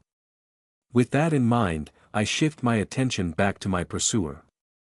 I feel him getting farther away with every step I take, but his presence remains, looming at my back, though not nearly so oppressively as when we were face to face. I turn around to see what he's up to, and I find a vacant street, stretching past the rubble Sariana was born from. I look ahead to make sure the Seraph hasn't zipped in front of me like the last time I tried to get away from him. Since I started running, I've been planning to double back and wind down the side streets when he does it again, but he's not moved to cut me off either. In fact, the red glow of his wings is no longer flooding the streets with its radiance from anywhere. Still, just to be sure, I look up. Nothing but tall buildings and the night sky. I skid to a halt and look back behind myself a second time. The Stardust Seraph has disappeared into thin air. But I can still sense traces of him lingering in the background like the distant hum of traffic beyond my 7th floor window. I don't know where he's gone, but I don't let my guard down. It's never that easy. I focus on his aura amidst the chorus of everything around it. It pulses through me as though alive. I think back to Sariana's death, the way he appeared from nowhere when I first saw him. I know you're there. I call into the night. Go away already. Wow, your senses really are good, huh? His disembodied voice casually replies. Above and before me, the air contorts in the shape of a silhouette. As if it were painted onto the world, the scenery of the streetway I see peels away to reveal the form of the Seraph float there, now wingless. He's taken a lounging posture in the air, laying on his side while propping his head up with his hand. Well, I should have expected. This usually only works when they don't know I'm around. I've never been sure if my magical senses are only unusually good at sniffing out harbingers. I'm still not. But for a trick like that, at least, they're enough. My soul sees so much more than my eyes. Was hoping you'd think I didn't have the guts to fight another keeper and gave up after a little show of force. But in a way, I'm glad you hold me to a higher standard, he says, flipping over in midair as he corrects his hovering posture. I didn't come here wanting to be your enemy, you know, but you're not really giving me much of a choice. Then just leave me alone. I cry out, my voice trembling from the strain of everything I've gone through today. He lets out a sigh of frustration. I can't just let you leave when you might be a threat to public safety. He says, sweeping a flattened hand from his chest outwards. With just that gesture, feathers of red light blink into being all around him and quickly spiral back into the shape of his wings. Which, by the way, is looking even more likely now that you just went and attacked me. I can't afford to give you the benefit of the doubt. Not when someone else might be the one who pays the price. I glower up at the Seraph, fling another empty card at him, and move to bolt down the nearest alley. Before I even get there, however, a roll-off dumpster lined up against one of the buildings that make up its side skids out to cram the entire pathway. I keep running forward, preparing to try and vault over the latest obstacle the Seraph has put in my way, but before I can, the dumpster's top flings open and stands at attention, becoming too tall for me to reasonably clear with a natural jump. Not unless I feel like getting mixed in with all the other garbage. Where are you gonna go, anyway? He questions. You can't get rid of me. Anyone who sees us will understand the situation if I just explain who you are. This would have been so much easier if you just let me walk you home like we're pals. We can still do that, you know. I can be discreet. Yeah, you've really shown off your talent for that, my thoughts race in circles as I do my best to catch the horrible feelings racing through me and put them to words. You dick. You walnut. Where did that come from? Whatever. I'm too exasperated to even be embarrassed. He floats there silently, bobbing up and down as though suspended by wires, seeming at a loss for words. This moment of grace ends all too soon. You know, I can't even get mad when it's your voice squeaking it out. I really want to take my cane and thwack him over the head with it. Look, we can make this a fight if you really want, he continues, or I can just forget you lashing out those last 2 times, escort you home, and we'll call it even. Last chance. He's right. I could just let him walk me home. He's a well-known and trusted keeper. His reputation is one of the best in the entire city. Just going by that alone, there's no reason to distrust him. But he's an asshole, so I do anyway. I summon my tarot spread to answer his proposal. In an instant, a procession of 22 cards emerges from behind me and spirals around my body until it meets its end at my back, forming a ring. The Stardust Seraph reacts immediately, putting distance between us. When he moves, he's abruptly dragged backwards as though by an invisible rope around his waist. Unlike the last 2 cards I've called out, 4 of this volley are already poisoned, drawn from the pool of cards I've infected preemptively in case I happen to get into trouble. Although I've been storing a full deck of cards filled with my plague on hand just so they're ready to go when I need them to be, I didn't want to have to use them on one of the biggest keepers in the city if I could help it. If we really are going to fight, though, then I can't hold back. Yet Ashlink's words from earlier in the day still echo through my mind. Aina, Shona, you should both take the longest breaks you reasonably can from any active use of your power. Spend time with people you care about. Do things you like, as long as those things have nothing to do with magic. A pit forms in my stomach where all my hopes for the future go to die. Well, you asked for it, the Seraph says. Sure, we can play a little bit. All at once, every card in my orbit is torn from its place, ripped right out from around me. I wanted to see what you could do anyway. This is as good a chance as any. My cards are drawn as if magnetized to a spot between the Seraph and I, level with his position but a fair distance to his right. They form a haphazard stuck-together pile rotating around in the air. Before I have a chance to process what's going on, a flash of red light blinds my left eye for less than a second. A sharp whistling sound starts low and rises in an instant to a fever pitch before dying on the wind as it sails past my ear, nicking its edge. I stagger as my hand reaches to my earlobe and closes around a burst of tiny downy feathers. I flood them with magic and feel them rot away to nothing in my grip, just to make sure the Seraph can't have them. I look behind to see what just sped past my face.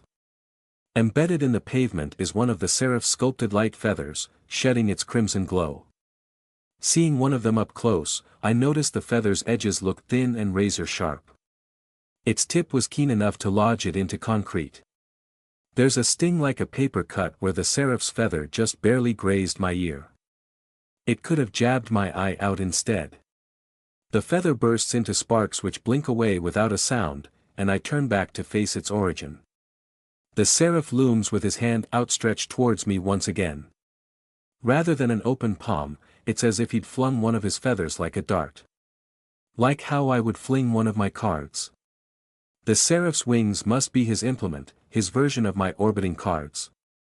Has he been on guard with his weapon poised against me this entire time, and he's just been pretending otherwise? What are you doing? The words spill out of my mouth. Are you actually trying to kill me? Hey, you started it, he calls back, as if my cards even had a chance of hitting their mark, let alone scratching him. He pays the tarot pile he swiped from me a short glance, and the cards cease their rotation and straighten themselves neatly into a deck, remaining suspended in the air. If you really want to get dangerous, we can get dangerous. But you're crazy if you think you can beat me. It's pointless to even try. So just come along quietly and we can get this sorted out. You'll thank me later. It sounds like he's discarded walking me home and is just going to drag me wherever he pleases. You're the crazy one if you think I'll go with you after you nearly stabbed me in the eye.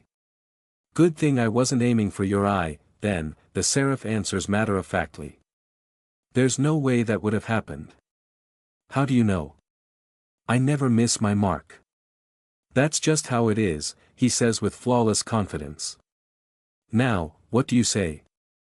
I can only glare up at him in reply. He seems to be waiting for me to answer his latest demand, as if there's anything more to say. I take stock of the situation while he's giving me the chance. I can sense the point in the air where the Seraph has collected the cards I summoned. It's a concentration of his magic, similar to when he crucified Sariana and started turning her inside out. I guess this time it's attuned to me in some way. Hopefully he can't pull my guts out just like that, but something tells me that if he could just drag me around however he wanted, he wouldn't have to go to so much trouble trying to convince me to go with him while finding ways to pin me down in the meantime. Maybe there's some condition he has to meet before he can affect me directly, like how thoroughly I've got to contaminate a harbinger before I can drain its health. I can still feel my cards at the point they've been gathered, mostly the same as usual, too. It's a little like my fight with Teth, when she managed to capture one of my cards in a sphere of water.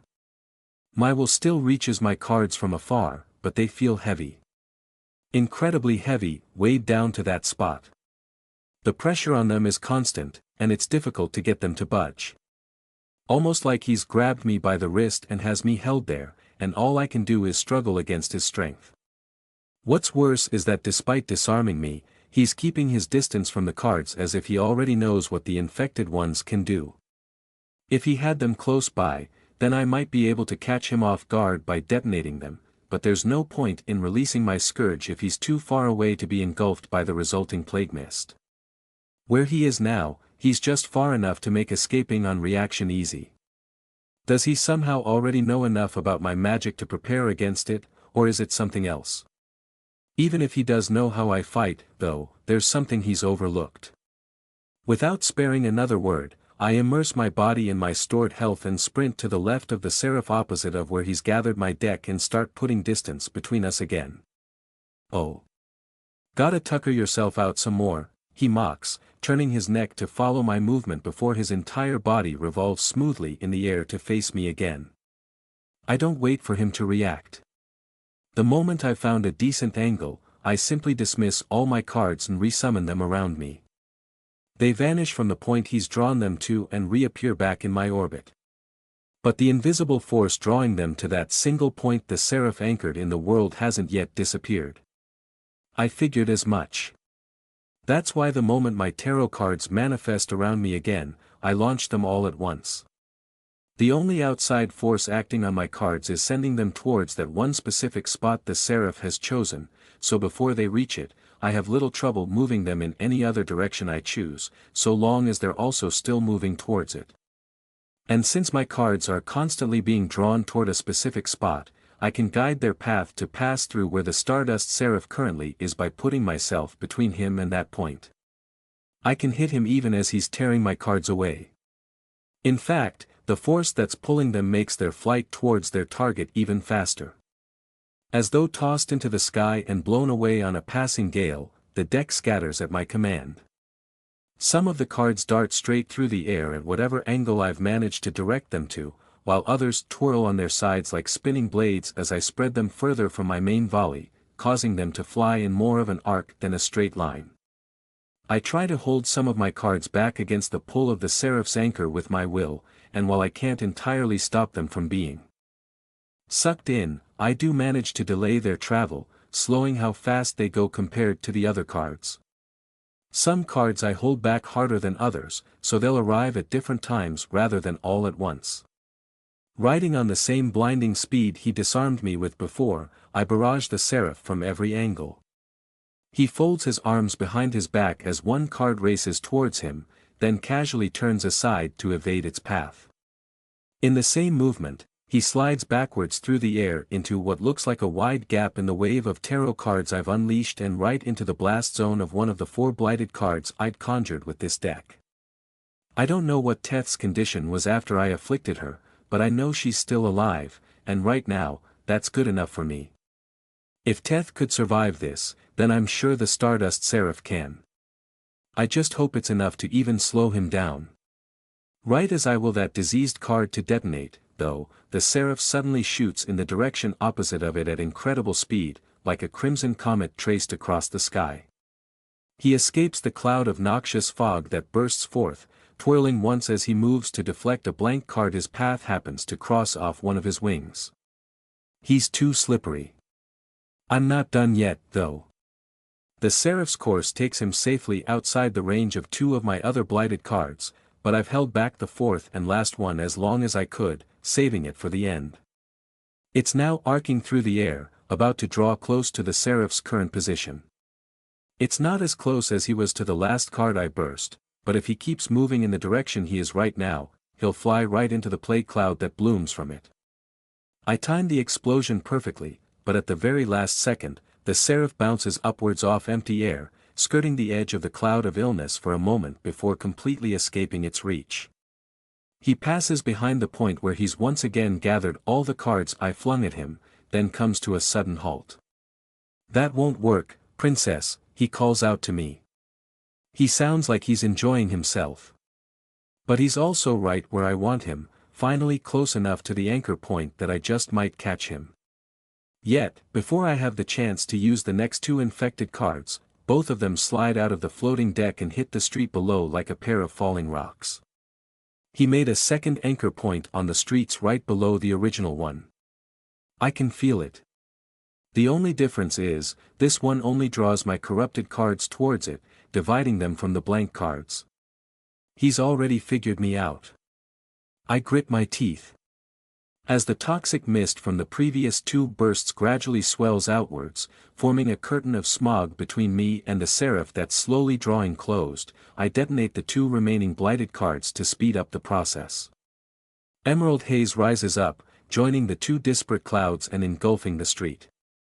Before he and the red glow that halos him disappear behind the encroaching wall of infectious fog, the Seraph falls back and folds his wings around his body as if to shield himself. I whirl around and start running on my aching legs, filling my lungs with rough, ragged breaths each stride I take. My sweat runs cold in the chill night air. My eyes flit from one side of the street to the other. This brief moment could be my only chance to escape. It'll take a second for the Seraph to rise over the miasma, which could give me just enough time to duck into an alley and find a place to hide. If I dismiss my regalia, he might lose track of me. That might at least give me enough time to call Aisling. But I've barely gone half the length of a street before a crimson shimmer cuts through the shroud of my fog, flashing against the vapors like lightning in an overcast sky. I turn back to see the wall of smog I'd created collapsing into itself, shrinking towards a single point as though vacuumed out of the air. Just floating there is a black speck, a pinprick hole in the world all my plague mist is spiraling into like water down a drain. Once more revealed from behind the curtain of my fog, the Seraph is pointing ahead of himself, twirling his outstretched index finger in the shape of a spiral. The miasma is cleared from the streets, and the little black speck had vanished into blinks out of being in a flicker of red. The Seraph reclines backwards in the air and crosses his legs as though taking a seat, wavering slightly as if perched on a swing. He glides toward me in that relaxed pose. The point where he's captured all my cards moves in tandem with him, always maintaining the same safe distance. "Man, you're so dramatic, princess. If you were actually that tired, you'd think you'd just give in. Why are you doing all this, really? Some weird sense of pride? You're completely Marianne out on me right now, you know." I can only stare up at the keeper who just completely evaded my attack without a single scratch and did it all as if it were easy. I don't have any thoughts to spare for whatever nonsense he's asking me right now. Everything I have is dedicated to keeping my knees from buckling under my own weight. He seems to pick up on my loss for words. "So, how's that offer from before sound about now? Worse the harder you push it." The Seraph sighs. "Cute. Right then." He raises his arm and flicks up his wrist. With that motion alone, the world around him answers to his call. In front of a street-side restaurant, a section of the sidewalk and road has been cordoned off and arranged with plastic tables and chairs under the shade of parasols to make a modest seating area. On the other side of the street, there's a construction project similar to the one that tore down the house Sariana was born from. It even looks like the same company. From both these places, dozens of objects lift up off the ground and zip straight to positions arrayed around the Seraph, where they begin rolling in place almost like debris in a storm. Tables and chairs and empty flower pots join traffic cones, construction barrels, and a caution easel or two, all revolving in the air. "Let's make a wager," he says, surrounded on all sides by his jumble of whatever happened to be nearby. "If you can actually beat me, I'll let you go. If I can get you to give up, then you'll come along with me. Whoever gives up first gives in, no arguments." "And how's that different from just making me go by force?" I shoot back, however pointlessly. There's a pause for just a moment before he gives his deadpan reply. "Huh, I wonder." He swats his hand out as though batting away a fly, and that's all it takes for the medley of junk he's beckoned to launch at me all at once. A plastic table big enough for me to use as a bed flies straight at me, barreling down the street like a speeding car. I hardly have any time to dodge, and even if I did, I would just be stumbling into whatever else he's hurled my way. All I can think to do in the moment is fall backwards, scrunch myself into a ball, and hope I'm conscious after it crashes over me. A second passes. Then another. The impact never comes. I peek my head out from between my arms to find the table frozen in the air, completely still. "Ha! Made you flinch," he says like it's all just a schoolyard prank. "Are you actually insane?" I choke out between panicked gasps. "How much of your time as a big fancy hero do you spend torturing people for fun?" His shoulders slouch at my words. "I didn't even hit you, princess," he answers coldly. "And I doubt I'd be having a fun time if you managed to hit me either, if death is anything to go by." Rather than simply running me over, all the objects in the Seraph's onslaught have spread out to surround me at a distance, forming a ring that's boxing me in from every angle. They begin to swirl around me slowly, almost like I'm in the center of a merry-go-round, every impromptu projectile continuing to roll through the air as it moves along with the flow. I know to watch out when it comes to you. You stopped that flaring harbinger's ritual, after all. Still, that doesn't mean I'm going to blow up another keeper just 'cause. I'm trying to show you what you're up against. If you don't like what you see, then yield. Otherwise, square up. I don't respond immediately, simply wiping away the tears I don't have time for. If I just sit here for a bit, he'll probably give me a moment to think, secure knowing he's got me right where he wants me. But I'm not mulling over whether to surrender or not, like I'm sure he hopes.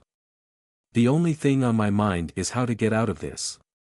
I clutch my chest and steady my breathing as I try to consider everything I have at my disposal. Come on, Lyodane. Don't panic. Think. I've been in much worse situations than fighting this guy, who's supposedly not even trying to kill me. There has to be something, anything I can do right now to catch him off guard and turn the tables. Yrfln's power from pain won't help me much. It puts more strain on my body than any other magic I have to my name. I certainly can't rely on it the way I did against Alunla. If I push myself any farther over the edge than I already have today, I'll be overwhelmed by emergence in more ways I can't control, just as Aisling warned. I would be so much faster, stronger, better if I walked the tightrope between life and death Yrfln lived on, though. I'm not sure I would be an actual match for the Stardust Seraph even then, but it would certainly make this more of a fight, rather than something like a tomcat batting around a mouse between his paws.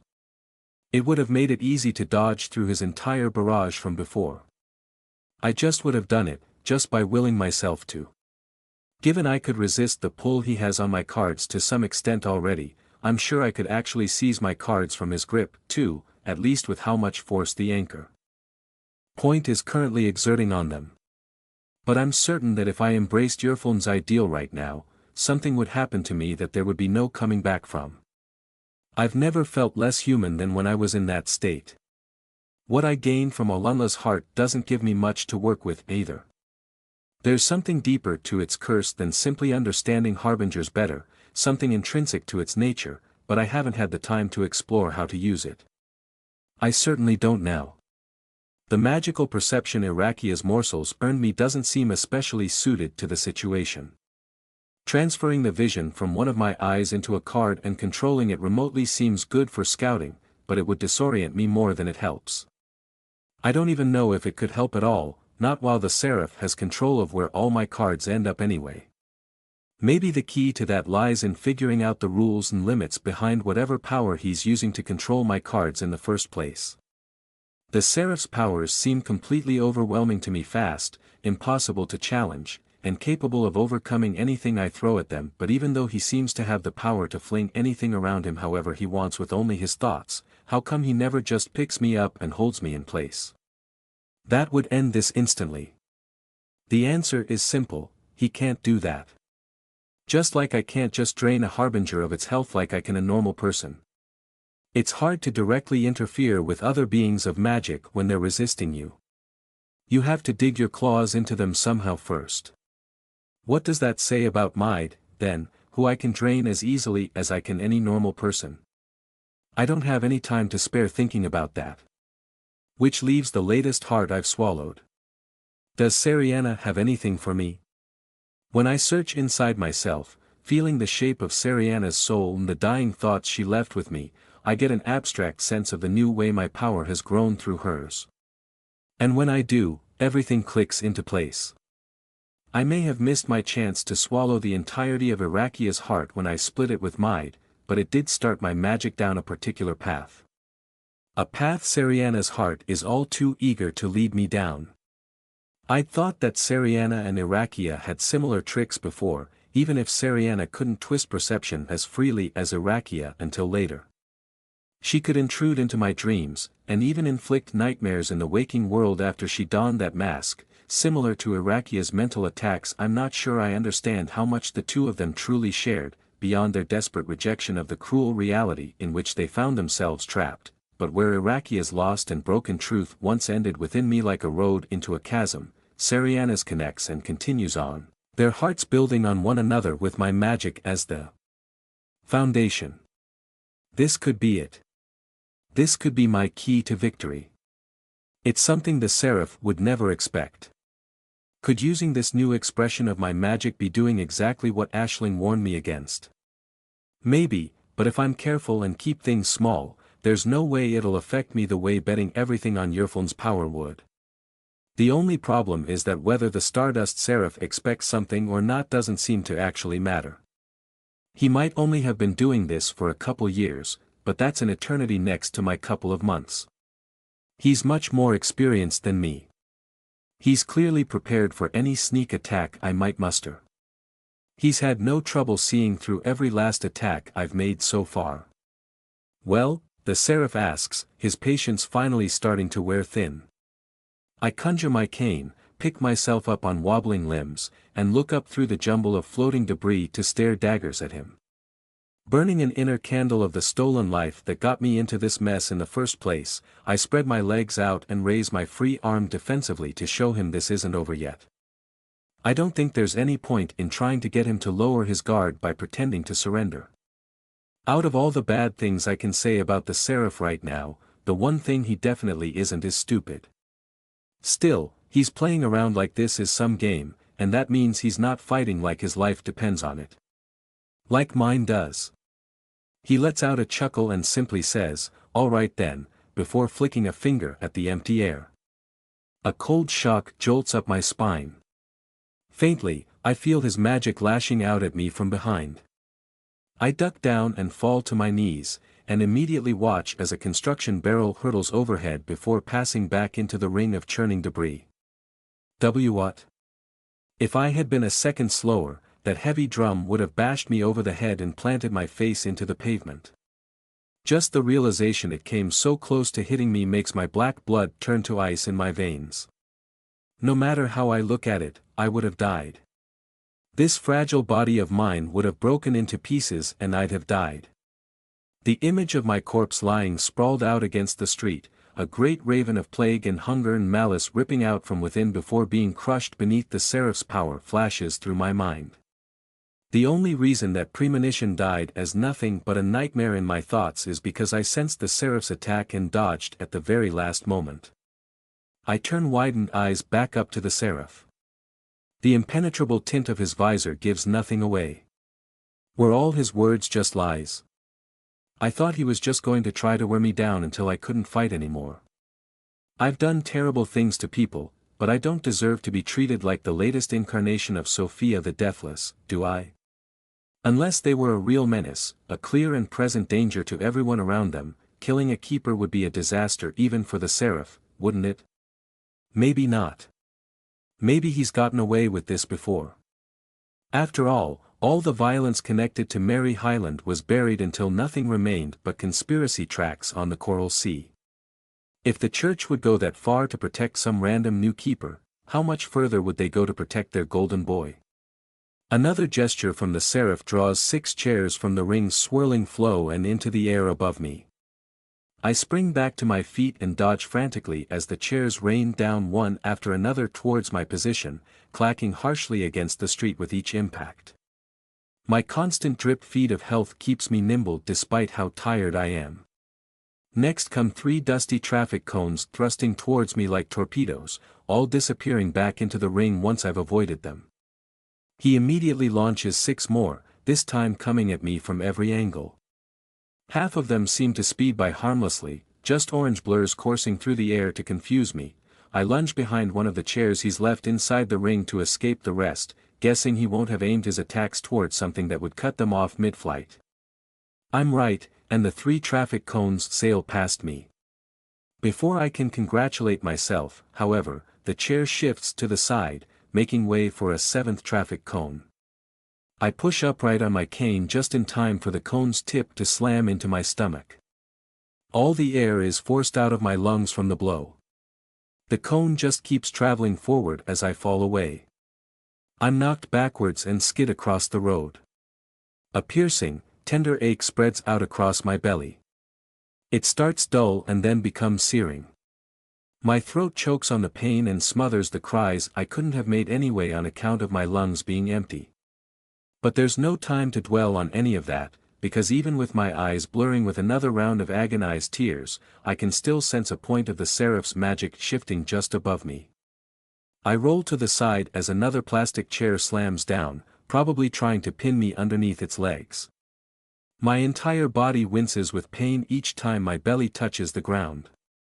I quickly salve the hurt with a fresh injection of stored health. Despite everything, there aren't so many wounds for my stolen strength to wipe away, no gaping hole in my gut, no cold gnawing agony of my own magic eating me from the inside out, not even the inescapable nauseous misery of infusion days. Not enough to stop me from scrambling through the onslaught and doing the only thing I can do, think. Between waves of chairs, traffic cones, flower pots, construction barrels, and more, I consider what I actually know for a fact about what the Stardust Seraph can do. Everyone knows he has power over light and can fly. That's obvious just from those obnoxious glowing wings of his. But just like with Ashlink's ability to ask the world questions, it's not like there's any public information about how he does those things. He can clearly do much more than control light and levitate himself. The power the Seraph is using to force my cards to a specific place is the same one he's using to fling all this junk at me.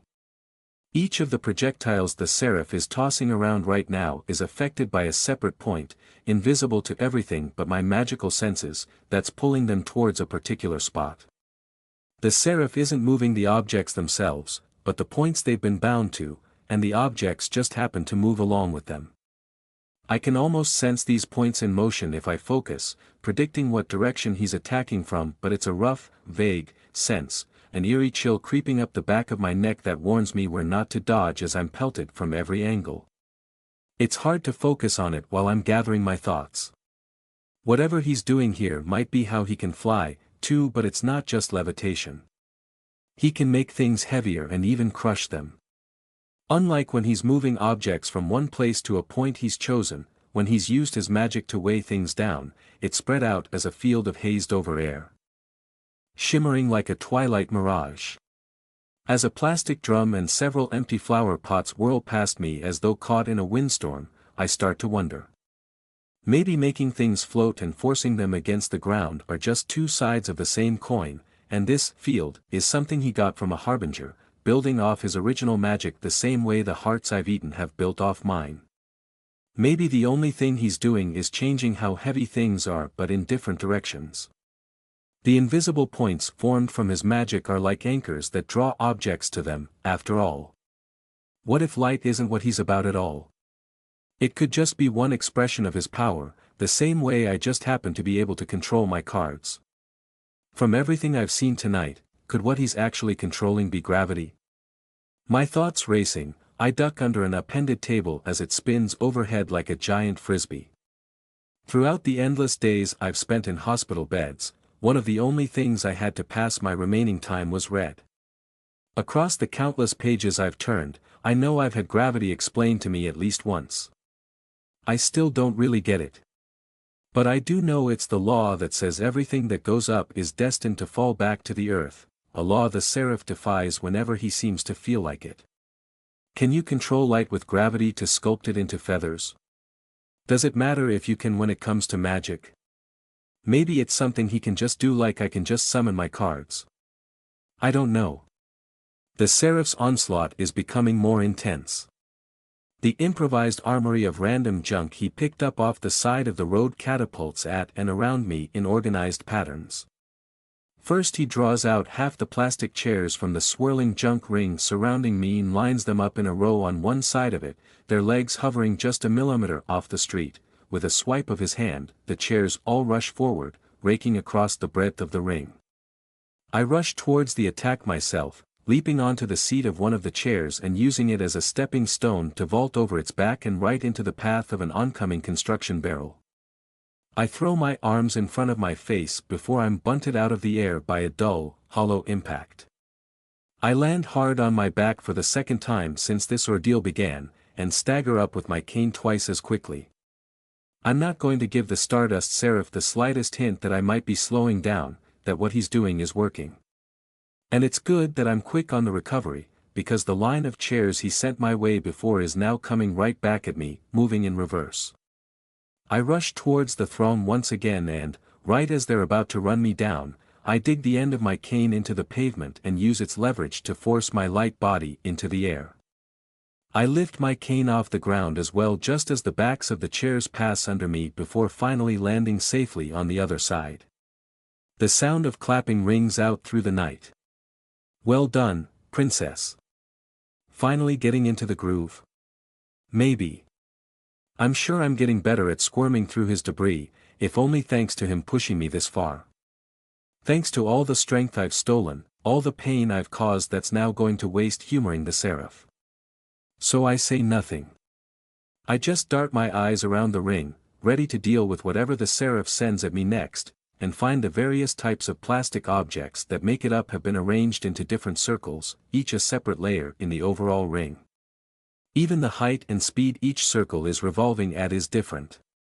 Chairs, traffic cones, pots, and construction barrels have all been divided into their own orbits, with the outermost layer composed of the 8 tables he picked up from the restaurant, their foldable legs curled into their bottoms.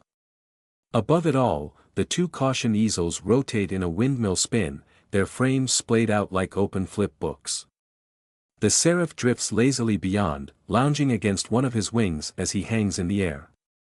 I can't see his face through his mask, but his visor is trained directly on me and the arena he's boxed me into. He must have been organizing the objects with each attack he made, and I simply didn't notice until now. The sight of this chaotic surge of shabby, grit-encrusted rubbish having shifted into an orderly waltz while I wasn't paying attention is so absurd it almost breaks my concentration. This has to be something he's practiced doing before. It's just too coordinated not to be. Unlike in the wounds, the world around us isn't malleable. Both of our powers are more limited in what they can achieve here. If I can infest a wound with my plague and rot it from the inside out, Shona can engulf them in a storm, and the Seraph is already able to bend gravity to his whim like this. I can only imagine what he can do in the patchwork world of a harbinger. If his power really is based on gravity, he seems to be able to target whatever he chooses individually. But how is he able to distinguish between those targets?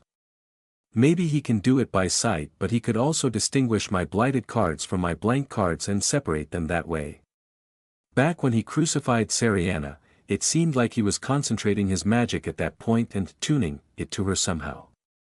It was the same way with how he gathered up all my cards. It was probably the same way when he vacuumed up my wall of plague mist.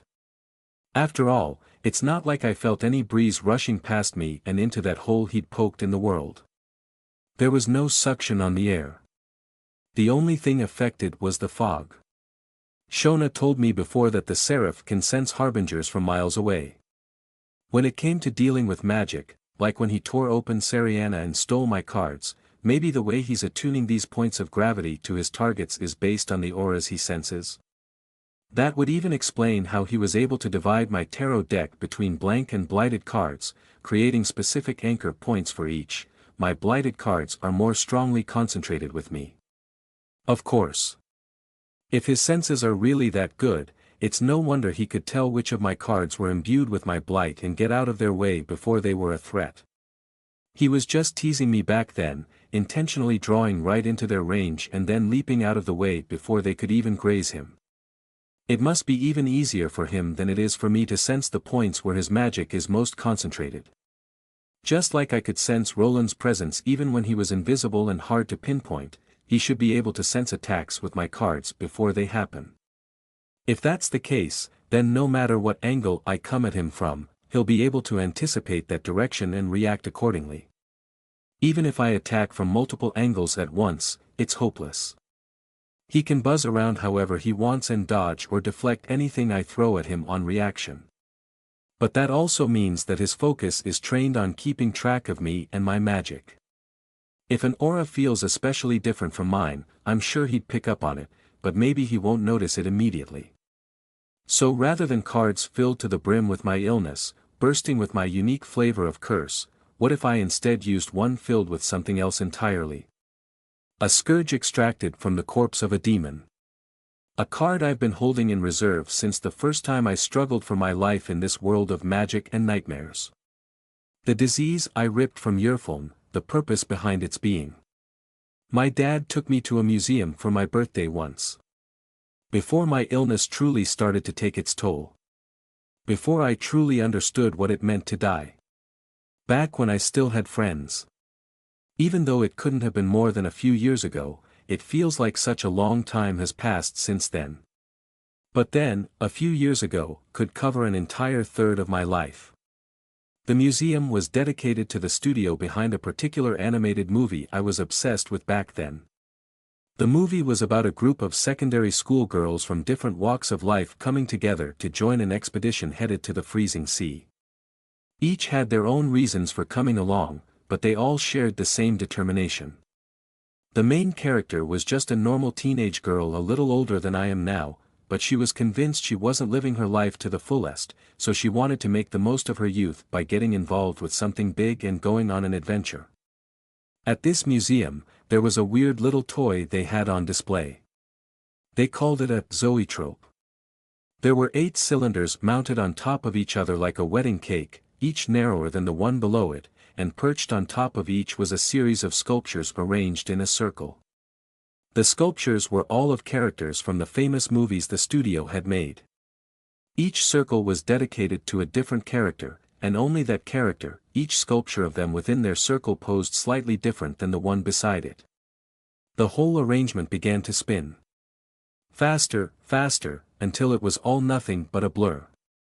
Then, the lights started to flicker, and something strange happened. It looked like all the sculptures, each and every one, had come to life.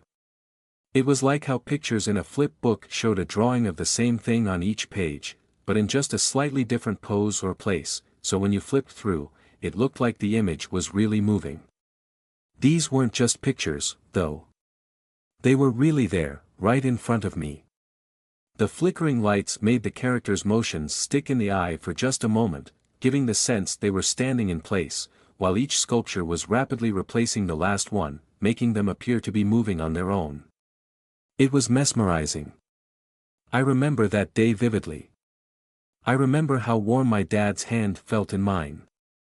I remember my friends staring at the display, just as fascinated as I was. It's one of my happiest memories.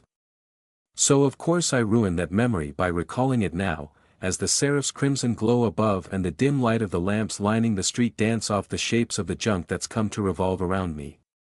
It's all like one big zoetrope, and I'm the centerpiece. The first and lowest layer is the traffic cones, floating only an imperceptible sliver of space off the ground. They're followed by the construction barrels behind and above them, forming a sort of wall. Then comes the plastic chairs, and between those and the tables they were originally arranged around are a few empty flower pots of different shapes and sizes. There I stand, in the gaps in time the stardust Seraph has spared me between hunks of plastic zooming through the air to barrel me over, processing what exactly I'm about to resort to. I'm planning to infect another keeper with the corpse rot of a harbinger. I killed Yerfilm by slurping the illness it was born from into my own veins. The next morning, when I realized it was still eroding me away inside, I squeezed it from my body like I was draining an abscess and soaked up the corruption that spewed out with one of my cards. Even months later, the disgusting sensation of when I dragged my first harbinger's remnants to the surface of my soul still lingers in my mind. I still have its disease stored away, waiting harmlessly within its card in some corner of my soul. I had planned on using it against Alunla when it ran rampant in its final moments, but I ended up not needing to. Now, I have practically nothing to resort to but it. Between the curse left on Yerfilm's dying breaths and the twisted blessing Seriana's heart granted me, could that be enough to overcome the Seraph somehow, someway, without risking spontaneous emergence? It's not pushing myself. It's not plumbing new depths of my magic. It's just using something I have left over. After snaking through the latest wave of obstacles the Seraph has sent whirling my way, however, I notice something bad. The Seraph's layered rings of assorted clutter are slowly closing in on me. With each new volley that returns to its matching ring, the objects composing its layers press closer to the center to me, trimming away what precious little space I have to maneuver. If I don't act on everything I've been thinking about soon, I might never get the chance. In the panic that follows that realization, one of the 8 plastic tables in the outermost ring shoots towards me, clamoring as it knocks aside all the other floating objects separating us. I move to give the latest giant disc as wide a berth as possible, but that's when I stumble, one of my feet cemented firmly to the ground. I only notice the glint of agitated air that spread out across the pavement beneath me like an oil slick far too late.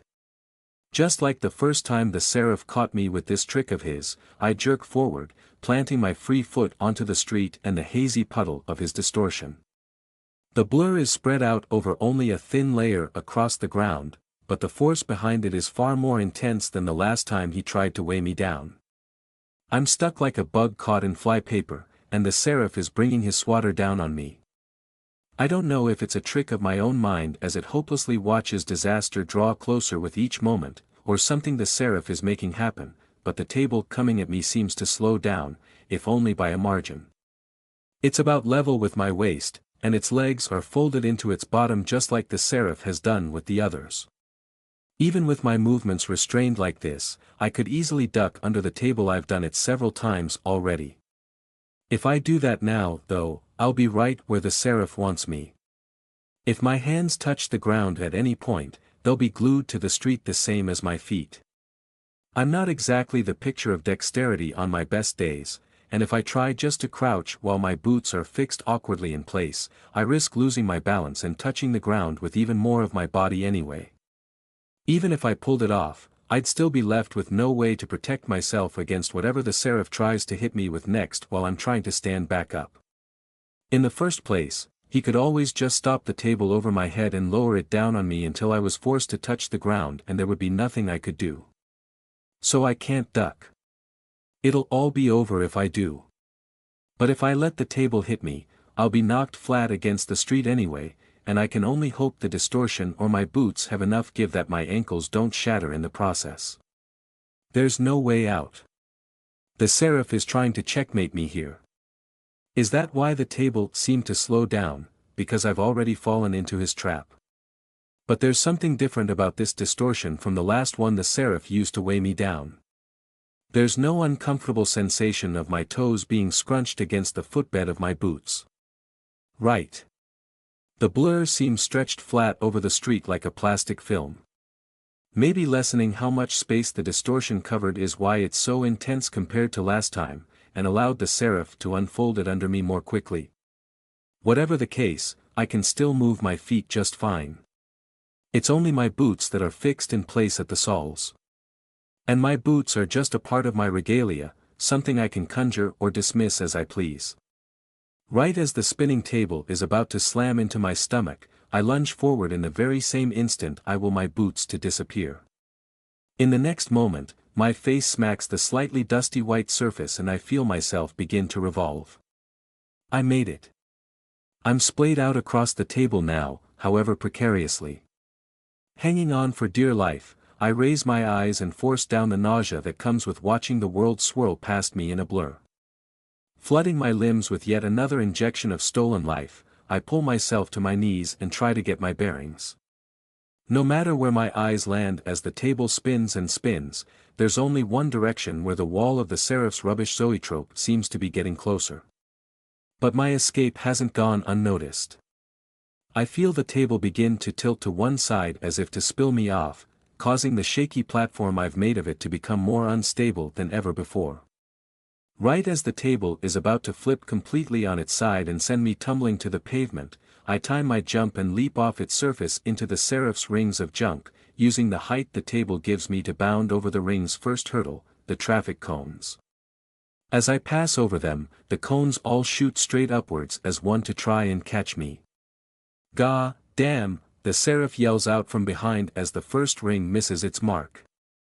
I touch a foot down on top of one of the construction barrels on the next layer over and immediately jump forward again, but the moving drum is no steady foothold. My immediate jump is more like a planned toppling off its side, sending me hurtling toward the concrete below. I've fallen hard and fast like this before. The first time was in Yerfun's wound, the second was in Alunla's. Both times, I landed on my wrist at a bad angle, spraining it. Not this time. As if by reflex, I instead try and twist in the air like a cat so that I land on my feet, resummoning my boots in the process. Without Yerfun's power guiding me, it's not a perfect landing, but I still manage to catch myself upright before stumbling forward and rolling into the fall. The moment my soles touch the asphalt again, I disregard the throbbing jolt that shoots up my legs to nest in my knees and just keep rushing forward, sucking in deep, ragged breaths my dwindling supply of health just can't seem to suppress. Behind me, the clatter of every plastic chair in the entire third layer slamming down at once resounds, too late to catch me. In front of me, the 7 tables remaining in the outermost ring, all rolling through the air on their sides like a procession of wheels, begin to descend in tandem, but I slip through their line just before they manage to entrap me. Beyond lies a blissfully vacant street. I dash into it with a desperate burst of speed. With each footfall, I summon tarot card after tarot card, all uncorrupted by my sickness. I let the intangible anchor point of gravity the Seraph has been using to disarm me drag each of them in. One after another, the cards slip away, darting backwards and through the gaps between the jumble of debris I just escaped to join the rest of the cards I've conjured. Until one finally doesn't. It's hard for me to judge exactly how far I've managed to get away from the Seraph and the intangible point that's stealing my cards, but I've run at least as far as when he tried to pull his invisibility stunt on me. At this distance, however, my cards are no longer being torn from my grasp. After all, when he caught up to me after vacuuming up my plague mists, why did he bring the point my cards are drawn to along with him? I'd think it would be safest for him to direct the cards as far away from himself as possible, so that whenever I try to snipe at him from the ground, my attacks fly wildly off course. But what if that was as far as he could reasonably place the point away from me? Could there be a range limit? That's what I thought, or at least dared to hope might be the case. I can feel the point my cards have been magnetized to and it hasn't changed in intensity since it appeared, but that doesn't necessarily mean he can't strengthen it if he wants. Maybe he just doesn't feel the need. No matter how lethal some of his attacks have seemed, he's still been toying with me this whole time, trying to cow me into giving in. As infuriating as it is to admit it, the fact he thinks this is hopeless for me might be the only reason I have any chance of winning at all. But that's exactly why I'm going to take every inch of leeway his smug attitude has gotten me and shove it straight down his throat. That's when I feel a sharp tug on the latest card I've spawned between my fingers. It's immediately torn from my grip and flits back in the Seraph's direction, as though snagged in the winds of a hurricane. I turn back to see the card swallowed up by the Seraph's ring of junk, now having risen up like a wave, a great wall of debris floating through the streetway, gradually advancing towards me. Though his body is obscured, the red light of the keeper himself shines forth beyond. It's obvious he's brought the anchor point, snatching up all my cards with him. Or points, I should say, given he made a second one to split apart my blank and blighted cards. I run in the opposite direction, putting enough distance between me and the first anchor point that I can call my cards again without fear of having them ripped out of my grasp. I need them to be free at first. My plan is a gamble, and it'll take everything I've gained up until now to do it. Even then, I'm not sure it'll work, but I at least have to try. Suddenly, the familiar sensation of cold lightning whips up my spine. One of the Seraph's points anchored to the objects he's levitating is darting towards me at frightening speed. I sidestep as I continue to run, and a traffic cone flies straight past me and down the length of the street like a javelin, missing me by inches. Of course he wouldn't just leave me alone to do whatever I pleased. 1, 2, then 3 more points launch out from Seraph's wall of improvised ammunition, and I run in a jagged zigzag to evade the plastic junk they carry with them, pushing myself to go faster, harder to make up for the ground I'm losing by curving my path. 2 more cones shoot by, vague blurs in the night, followed shortly by one of the chairs. This last round the Seraph fires off is different, however. After the chair passes me by, it halts some distance away from me, hanging in the air on its back as if someone had pushed it over and it decided it would rather float there than hit the ground. With no more warning than that, the chair lunges, sweeping towards me with its legs poised to rake me backwards like a claw. I'm ready for it, though, and narrowly manage to slither past its course. My head swims. I must have run almost a block since the Seraph first started chasing me, maybe more. But his anchor point feels a bit farther away to my senses than when I was outside its range. It's now or never.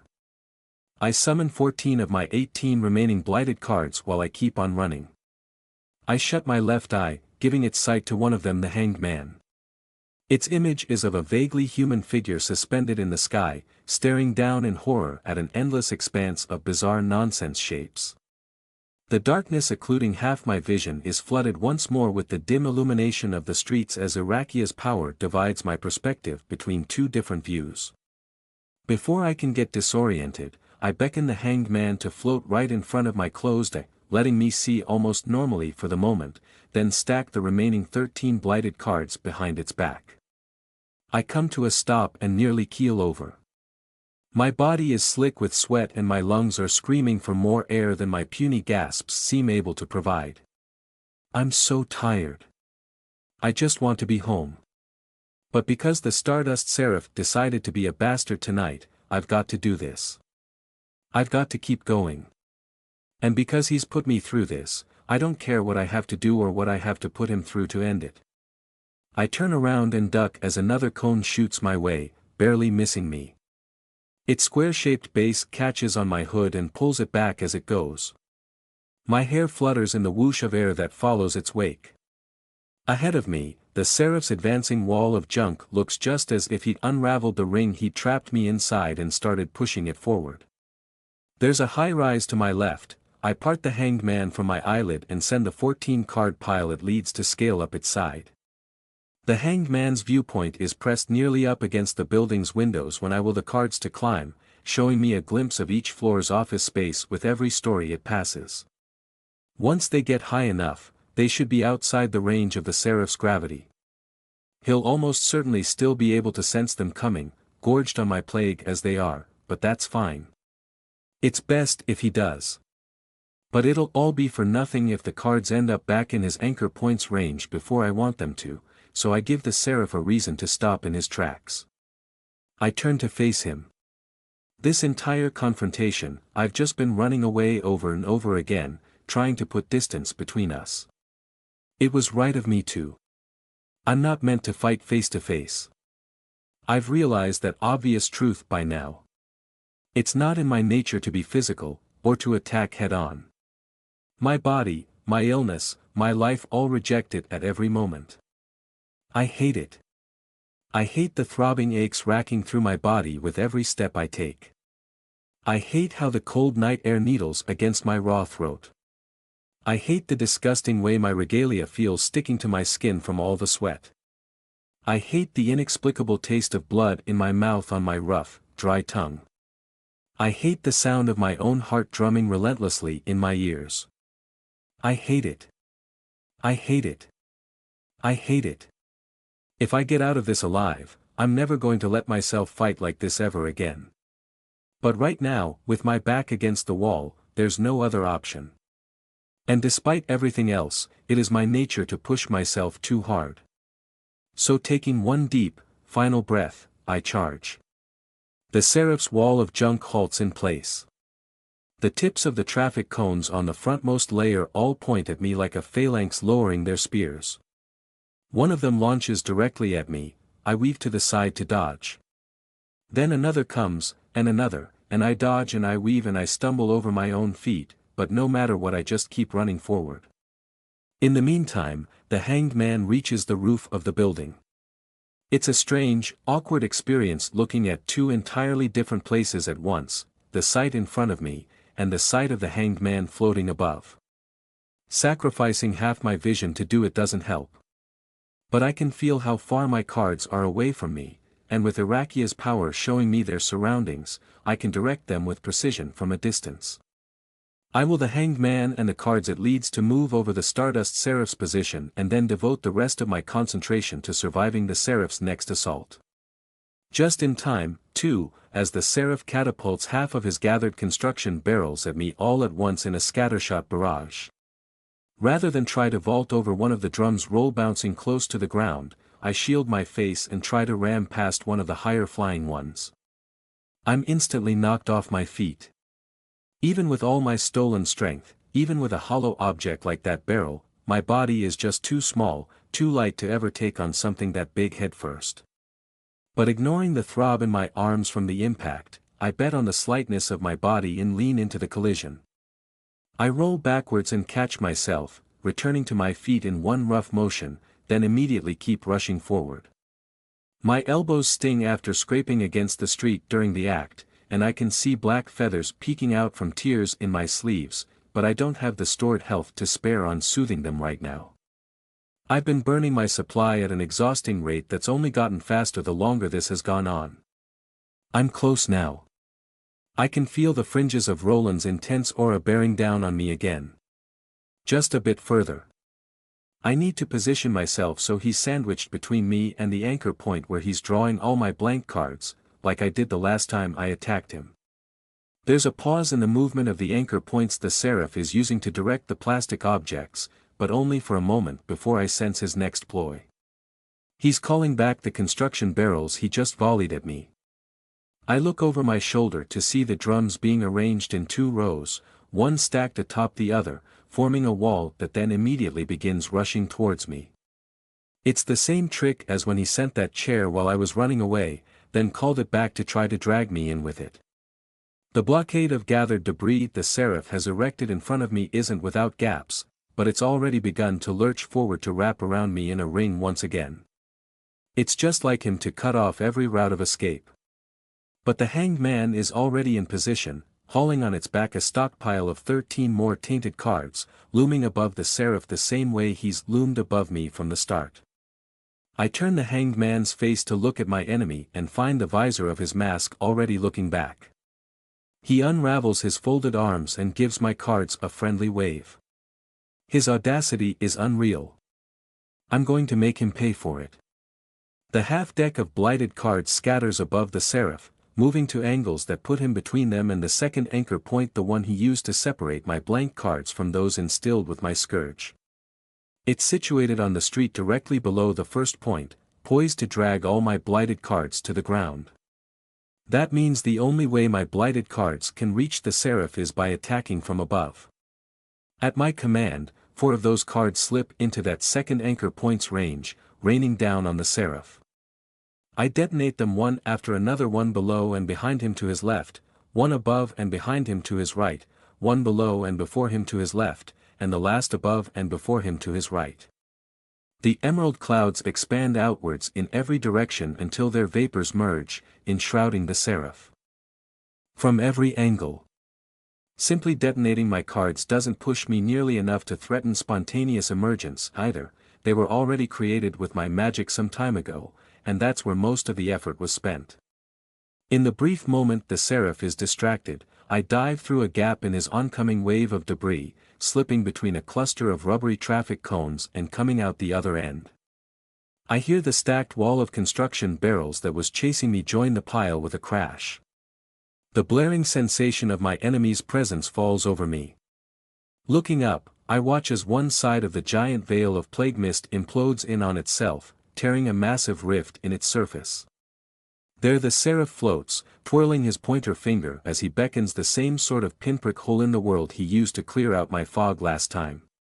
He cranes his neck to look at me with wings outstretched, but seems to hesitate, calling out to me instead. "Wait, your hair." I don't hear him. I just act. I call down another one of the 10 remaining cards I arranged above him, drawing it into his second anchor point's range from an angle that's sure to pass directly through his current position. Noticing my attack, the Seraph lets out a harsh sigh as he dismisses the black dot and rushes directly at me, his mask drawing close as if to make me flinch. I was already prepared for him to do that, though. Before I get the chance to conjure one of the 4 blighted cards I still have in store so I can detonate it right in his face at point-blank range, however, the Seraph has already bounded backwards and away from me. But I do it anyway. I spawn in another tainted card and unleash the incarnated disease inside before it can be dragged away, if only to put another obstacle between him and me. Just the same, I trigger the card I beckon from above to detonate as he passes below it, but he's too quick for it to catch him. A shocking chill down my back warns me of one of his attacks, and I skip backwards just in time to dodge another plastic chair lashing out from his wall of road junk, its shape darting out from the depths of the murk and fading back into it as it passes. Evading yet another of the Seraph's salvos of plastic, I call down my blighted cards from overhead in sequence. As they explode in turn, I watch from both my own free eye and the eye I've given to the hanged man as the Seraph streaks through the air like a ribbon of red light, avoiding the resulting masses of infectious smog. I plan each of my cards' courses and detonations so that they're both a threat to my enemy and cut off as much of the space he has to maneuver as possible. He's had his fun forcing me to dance, now it's my turn to overwhelm him. The street is becoming engulfed in my fog, obscuring the light of the street lamps, the Seraph's wings, and the great quilt of stars above. But my enemy and I don't need light to see. The senses of our souls pierce through the choking mist and darkness, telling us where the other is, and more importantly, where we're attacking from. As staggering as the Seraph's aura is, almost an assault on my awareness entirely on its own, right now I can see its bare fury for the disadvantage it is. I know exactly where he is and can direct my overhead cards accordingly. Even lacking clear sight of my surroundings, the vague impression his anchor points provide is enough warning to dodge them whenever he sends them at me. All the same, I'm little better. Despite not being able to see me, he can certainly sense me well enough to direct his attacks through the pall of my plague mists. The lack of visibility doesn't seem to be doing his aim any favors, though. Small blessings. 4 more cards and 4 more clouds of condensed blight crowding his airspace is enough for the Seraph to decide he's fed up with my tactics. He soars upwards, above the murk now flooding the streets and beyond the pull of his second anchor point, the one attuned to my blighted cards. It's the first time he's dared to leave its safety. I immediately will the 5 cards I still have above to home in on him, the hanged man leading the charge. My cards burn green in the night sky, painting emerald streams in their wake as they pursue the Seraph's spiraling trail of red, almost matching his speed.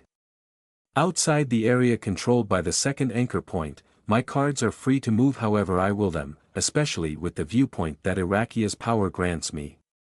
The Seraph tries to break my fix on him with swift and jagged maneuvers, but my cards splinter off from each other and pursue him from different angles, flying to cut him off at where he will be while the hanged man remains hot on his tail. He's as slippery as ever, though, and I only have so many cards to work with, so he always seems to find an avenue of escape. After a steep climb skyward, the Seraph suddenly dives down into a glide right above the edge of his second anchor point's range, my cards right on his heels.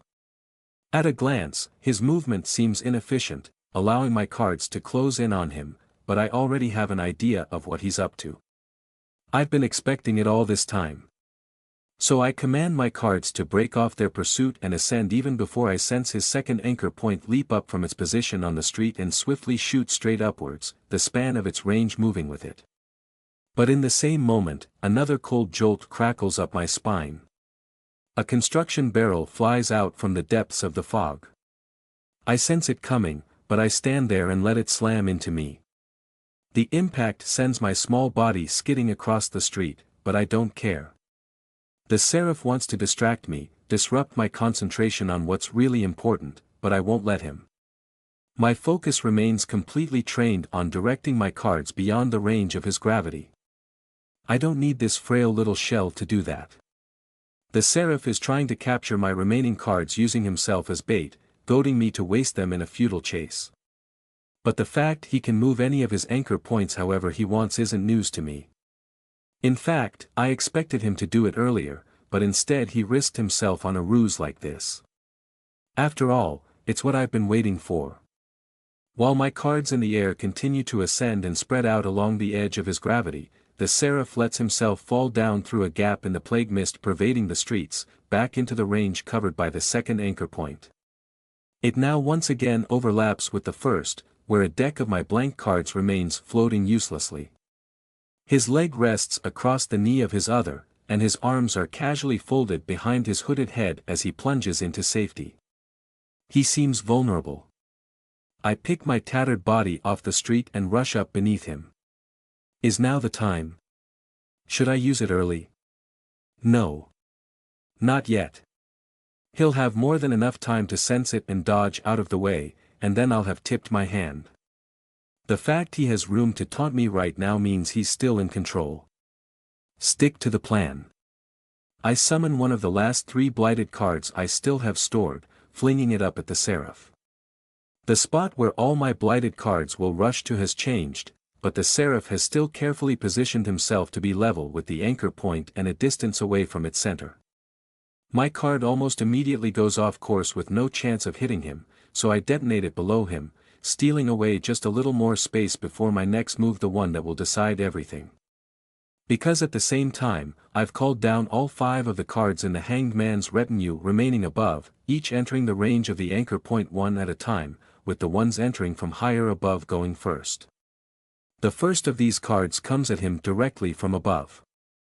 Like the attack I made from below just now, it's doomed to be dragged into the anchor point. The Seraph has attuned to my cards and go wildly off course, so I simply detonate it, sandwiching my enemy in the middle of these 2 clouds. In tandem with the plague mist on all sides from my numerous prior detonations, he's completely surrounded by my scourge now. Unfortunately, even as more of my cards race into the enclosed space my ever-present fog has trapped the Seraph within, I already know he has an answer at the ready. Like I said before, this doesn't work, he declares with every bit of bravado he's had since this struggle began. Like silent bursts of crimson lightning, 6 flashes flicker against the poisonous clouds above me where the Seraph hides, prefacing his inevitable escape. All around me, my plague mist is rapidly sucked towards my enemy's location. He's purging the area of the fog in the same way he's done it before. Every moment, the prevailing mist grows thinner. All of my effort to lower this shroud will be cancelled out seconds from now. What's more, I sense the next 2 cards I sent the Seraph's way being halted in place before they reach their target. I detonate them anyway. The hanged man's retinue has only 2 cards remaining, including its leader. Both of them have already entered the range of the Seraph's anchor point and are racing towards him, the hanged man having taken the leap first. The two cards pass through the veil of smog into a gap the Seraph has carved into the mist for himself, a bubble amidst the gloom that grows larger with each second. He floats there at the center, surrounded by 6 minuscule holes in space which inhale funnels of the plague mist closing in on him from every direction.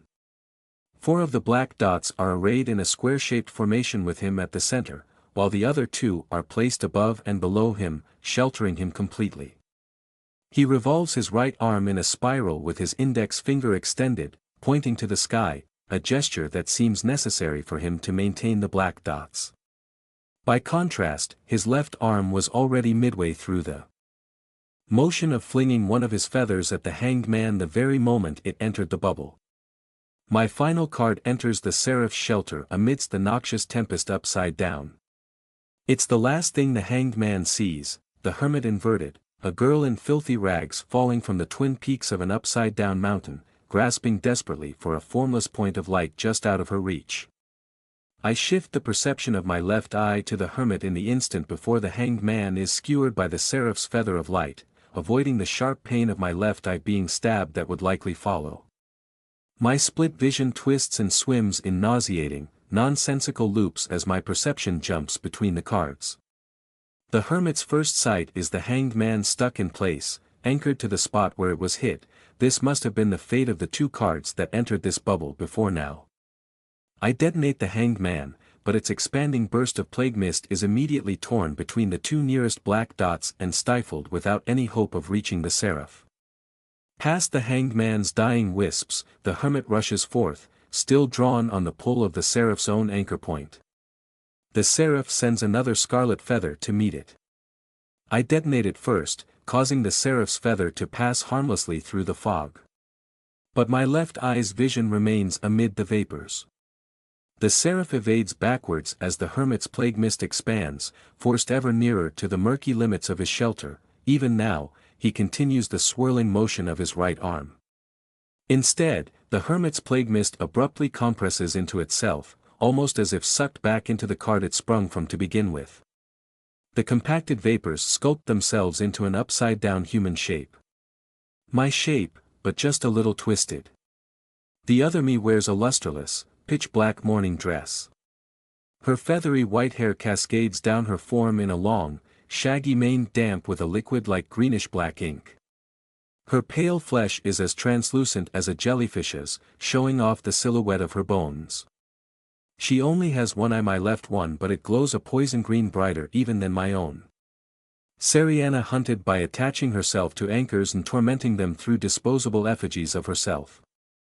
The power her heart granted me was to use instances of my magic as a channel, allowing me to act through them. This plague self-effigy is an expression of that.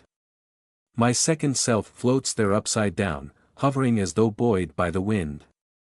After all, I, my second self, am as mist or disease on the breeze. I, my second self, drift before the Seraph and summon one of the last 2 tainted cards I have in store, casting it at once at my enemy, who still floats between me and the anchor point he's used to snatch them away time after time. I detonate it. The Seraph throws his arms in front of his visor and folds his wings around himself as he rapidly descends. The black dots arranged throughout the bubble shift to follow, the entire central square formation diving alongside him to encircle the black dot that was previously at the bottom. These 4 outer dots begin to spin around this central dot, and together they all sink down, clearing away the plague mist below as though drilling straight through it. He was stopping my cards with his feathers the moment they entered the mist bubble so that his little holes in the world could lap them up before the fog they created could box him in any further.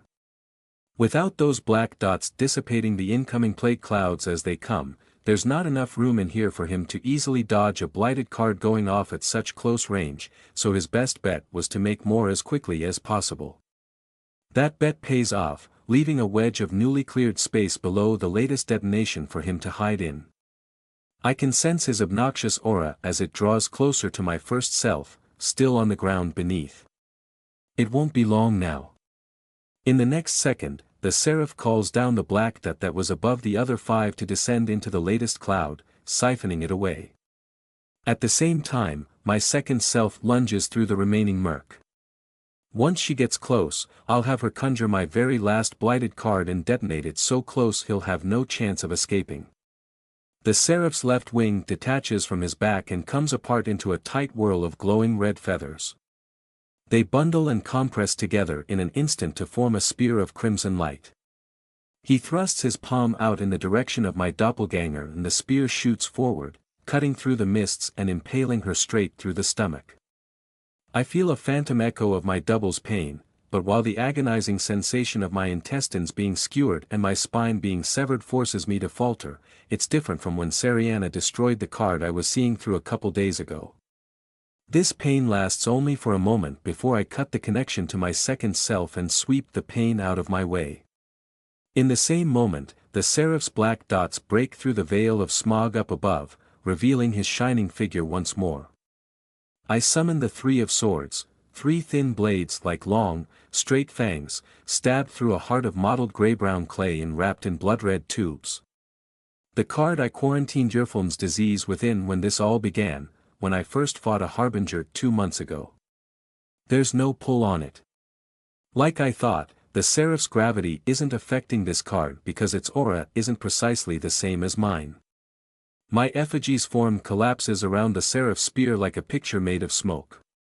The Seraph clenches his outstretched palm into a fist, and the spear compresses into a shining orb that quickly shrinks into nothing. In its place is another pinprick hole in the world, which immediately sucks up my plague self's remains before vanishing itself. The Seraph must have felt my doppelganger coming. But because his attention has focused entirely on countering me based on the motions of my magic this whole time, he notices the Three of Swords just a second too late. I've only fought one other keeper before, but I was able to catch her off guard, even though it seemed like she could still sense my attacks coming. In the end, this is the same way I beat her. I had to misdirect and conceal my real attack from the other keeper to finally catch them off guard. The Seraph is an entirely different beast from Teth, though. Trying the same thing over and over again would never work against him. Even trying a single new trick on him at once wasn't liable to touch him. Even if he's toying with me, it's like he told me before, he's still watching out. He's still ready for anything I throw at him. I would need to surprise him at least twice to actually catch him unawares. Even that might not work, given the incredible talent he's supposed to have. So I prepared 3 surprises. Without delaying a single moment, I fling the Three of Swords at the Seraph with every bit of force my thin arm can muster.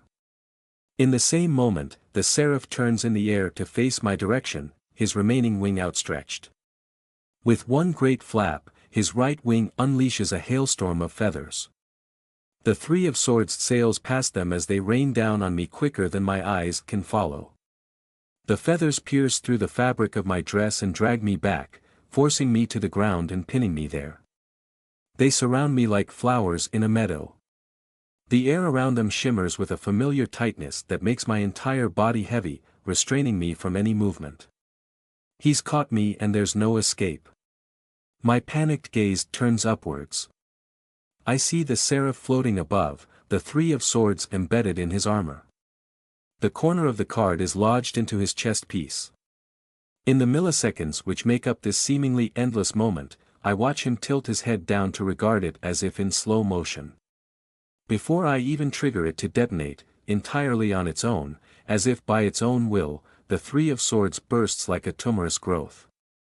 A smog-like mass so thick it looks like a floating globule of deep gray sludge spills forth into the world. The viscous essence presses itself to the Seraph's armor in an embrace, seeping into every crevice until it's completely soaked up. A ripple pulses through the air, causing everything to go still. The smell of living death radiates outward. What is GHK, awe? His aura recoils. All of his black spots collapse into nothing. The anchor points holding up the wall of objects he collected off the road all vanish at once, causing the rubbish that made it up to collapse to the street in a heap. The feathers of light pinning me to the street all pop into sparkling particles which wink out in an instant. The Seraph's remaining scarlet wing explodes and scatters into a bevy of sparks just the same. I surge upright as I watch the chaos unfold. The Seraph floats there with his arms curled around himself, shivering, vibrating. With a fearful yell, his body is suddenly flung through the air, shifting wildly from one direction to the next. First he's yanked to the side, then flipped upwards through a thin puff of lingering plague mist, until finally his path spirals completely out of control and he plummets like a comet torn from the heavens. With a sound like a hammer shattering against a boulder, he slams into the ground in the blink of an eye, as fast as I've ever seen him move, as if he was shot out of a cannon directly into the street. The Seraph is splayed out across the pavement. He lies there motionless, like a dead bird. The tinted glass of his visor is broken on one side. Is he? No. No, he can't be. I couldn't have. He's a keeper, he's so much stronger than me and his soul is still there, he's just. His fingers twitch. Suddenly, his aura crashes back over me at full force, then fades, then howls outward again, flickering in and out like a dying light bulb burning itself out. A powerful gust howls out from his fallen form, blasting through my hair and chasing away my emerald fog. You. His voice rasps out, causing the air to tremble. A new fear coils around my heart like a vice. I race to stand before he does. The Seraph picks himself up with his left arm alone. His right hangs limply at his side as he rises. There's a pearly white bone sticking jaggedly out from the torn sleeve of his regalia. Little floating beads of red spill out from the wound, reflecting the light of the street lamps in their oily, pearlescent luster. The shattered limb quivers. The floating red droplets race through the air to return to the Seraph's body. I hear him snarling with pain, followed by the sick cracking sound of the exposed bone snapping back into its proper place. His right arm remains slack and powerless. He sucks in harsh, agonized breaths as he swipes away his hood and tears off his headgear. A long curtain of hair spills out in a flutter of silken strands, glimmering gold in the dim street lights as the helmet that contained it clatters to the road. He's bleeding from his forehead, a red mass oozing from his brow and clinging there as though suspended in space. His skin looks pale, ashen, and although it might be only a trick of what little light surrounds us, with each moment his complexion seems to grow grayer. You what did, you grrgh. He grips his stomach with his good hand and bends over with his mouth wrenched open as if to scream, but no sound follows. Only a stream of clay mingled with seaweed and crawling with overgrown centipedes. The many-legged vermin spill across the ground in a wild, writhing swarm, scattering in every direction. Behind each and every one of their monstrous fangs is a too long, too wide grin of shiny white human teeth. The Seraph's heave ends with a gagging wail of disgust and horror. He spits frantically, and as he does, his whimpers transform into a laugh I can't comprehend. He hey ha ha ha. He looks up again. I can see the traces of a strained smile hinted at behind his hair. Past grey tears murky with dust, his gaze stabs through my skull like a shard of glass. The glass vibrates a message into my brain, telling me to run. But there's nowhere to go. He ha ha ha ha. Whether the Seraph's laughter is born from his own feelings or those Yerfulm's sickness imposed on him, I can't begin to know. His sludgy tears drip off his chin in thick wads. They dry in midair as they fall. When they hit the street, they sprout little insect legs and start scuttling around aimlessly, beeping shrilly as they rot into dirt and crumple away. I'll kill you.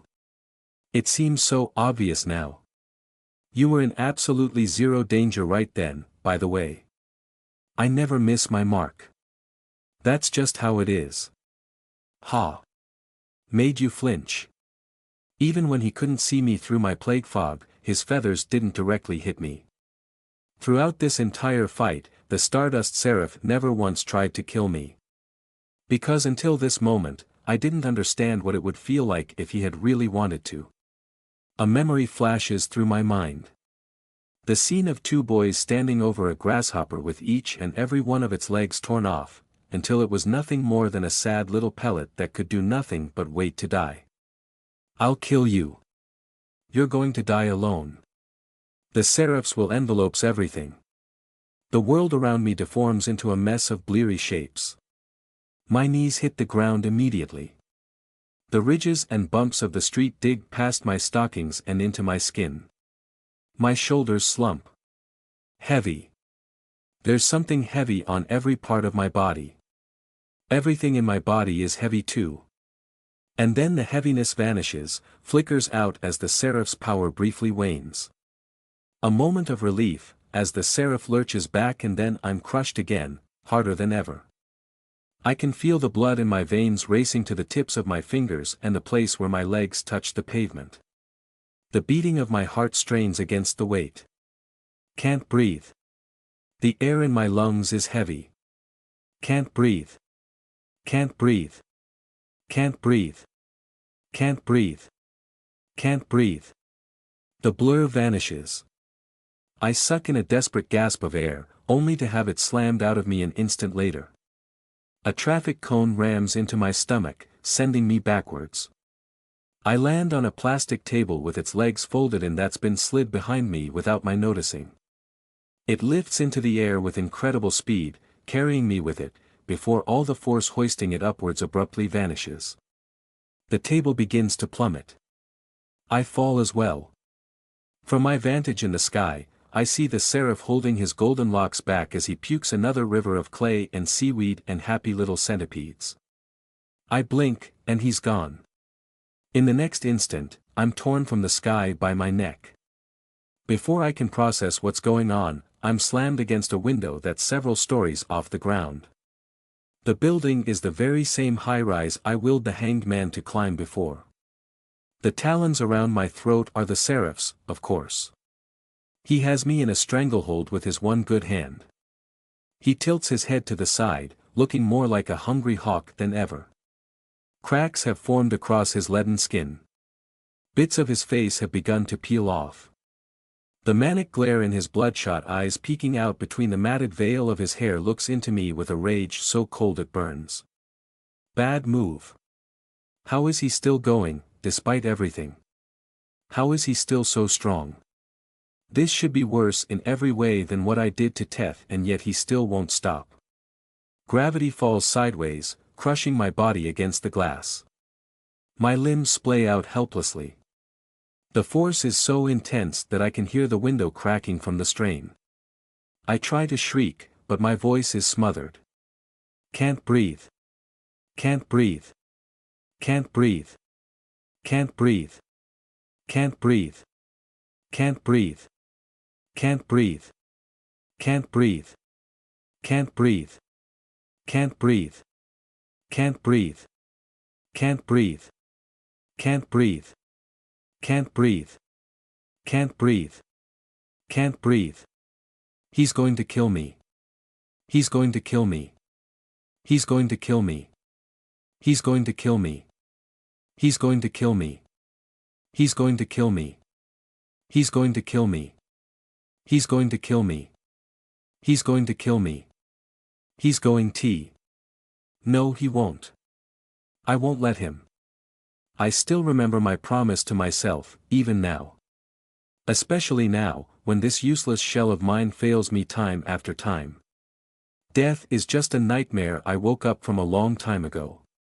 In this moment, I can feel the Seraph's incredible life right next to mine, like the heat of a sputtering torch struggling against a storm, waxing and waning, howling and groaning in equal measure. I'm at my limit. Everything I did to get the Seraph to this point has pushed me to the very edge as well. One more step and I'll fall. I know I will. I know if I do this, I'll change. I'll change, and I won't be able to control it. But I don't care. I will never die. Glimmering tendrils of emerald mist snake from my broken body with relish, lunging right at the Seraph. That won't work. Princess. Only to be wrenched backwards in the very next moment, never having reached their prey. One of the Seraph's anchor points has formed behind me, in the office past the glass of the window, dragging my intangible feeding limbs into its grasp. My heart falls down the pit in my stomach, the very same where all my hopes for the future go to die. My tendrils of emerald mist vanish with it. It's over. The crushing pressure on my body slackens, allowing me to inhale a desperate gasp of breath, but I remain stuck to the window, unable to escape. The Seraph unhands my throat and lifts up his good arm. Behind him, a sparkle of light glimmers into being and extends into the shape of a long, glowing, blood-red needle, like a small replica of the spear of light he used to end Sariana. You must have known how this would end. Yet you did it anyway. And here we are. I can only whimper out one thing. I don't want to die. Warm tears stream down my face. I can't contain them. I don't want to die. I don't want to die. I just wheeze it out weakly again and again, over and over. I don't want to die, I don't want to die, I don't want to die. My voice is a faint, eerie echo of itself, like a whisper trying to carry from too far away. The Seraph goes still. His single ruby eye just stares into mine while I babble uselessly. Seconds go by. The Seraph does nothing. My choked cry repeats into the night. The Seraph's good arm wavers at the shoulder. His fingers start to slouch. Suddenly, he reels, bringing his hand to his mouth, but he can't hold it. He pukes again, another stream of gunk and centipedes exiting his throat and falling to the ground far below us. My repeated pleas end on a yelp of surprise as the floating needle of light pops out of existence. He floats there in front of me, gripping his chest piece. The only sounds that remain between us are our tortured breaths. Then, in the distance, I feel something approaching us. Another presence. An intangible sense of smallness, of being regarded from on high as a tiny piece in a great design. A piece that doesn't belong. The Seraph seems to notice it too. The sliver of his lips I can see through his long hair twists into a scowl. What a mess. All at once, I feel the force pinning me to the window dissipate. I let out a shriek of terror as I begin to fall, but even my scream is a muted whisper. I throw my hands up in front of my face and shut my eyes tight before the quickly advancing sidewalk, but the sensation of my body splattering against concrete never comes. I blink, and see I'm once again enveloped in a shimmer of distorted air. This time, though, it's causing me to descend softly, gradually. The Seraph descends with me. Once we've nearly reached the ground. He grabs me by the wrist and yanks me from the pillar of haze, throwing me to the ground behind him like a limp doll. I whine at the rough treatment, but looking past him, I can see that he was pulling me out of the way of the puddle of regurgitated clay I was about to land in. The unfamiliar presence from before is drawing nearer. You know who that is? He asks. I shake my head, still in shock. He smiles bitterly from cheek to cheek with sly, narrowed eyes. Even that nasty expression, rotting with Yerfilm's curse, is strangely beautiful in the subtle red glow of his eye. That's Erida. His voice is a frayed, vacant murmur. If you think I'm bad, just think of what the one keeper above me will do if she finds you. He holds out his good arm and forms a feather of light in his palm. Like hell I'll allow that. He clenches the scarlet feather in his fist, its sharp edges digging into his flesh. Globules of floating blood which gleam strangely in the dim lighting rise up from between his fingers as the feather dissipates. Okay. You win, he says, falling on his knees in front of me. So I'll give you a parting gift. No thanks necessary. He grabs me by the shoulder, pulls me in, and presses his bloodied fingers to my cheek, smearing something on my face. Something in me screams to push him away, but somehow I can't find the strength. A red glow outlines my body for a moment, then fades away. My body already feels lighter somehow. Here we go, he says, patting my cheek. That should make getting back home easy. Now get out of here. I just sit there in a daze, not entirely sure what's happening. I don't know what to do. What's happening right now? Am I really free to go? Didn't he want to take me in? No, something changed. Because that other presence is coming. I wobble back to my feet on unsteady legs, but the motion itself is easy. Even as tired as I am, it feels like not even my own exhaustion is restraining me. I look to the Seraph. Go. With no other option, I race off into the night.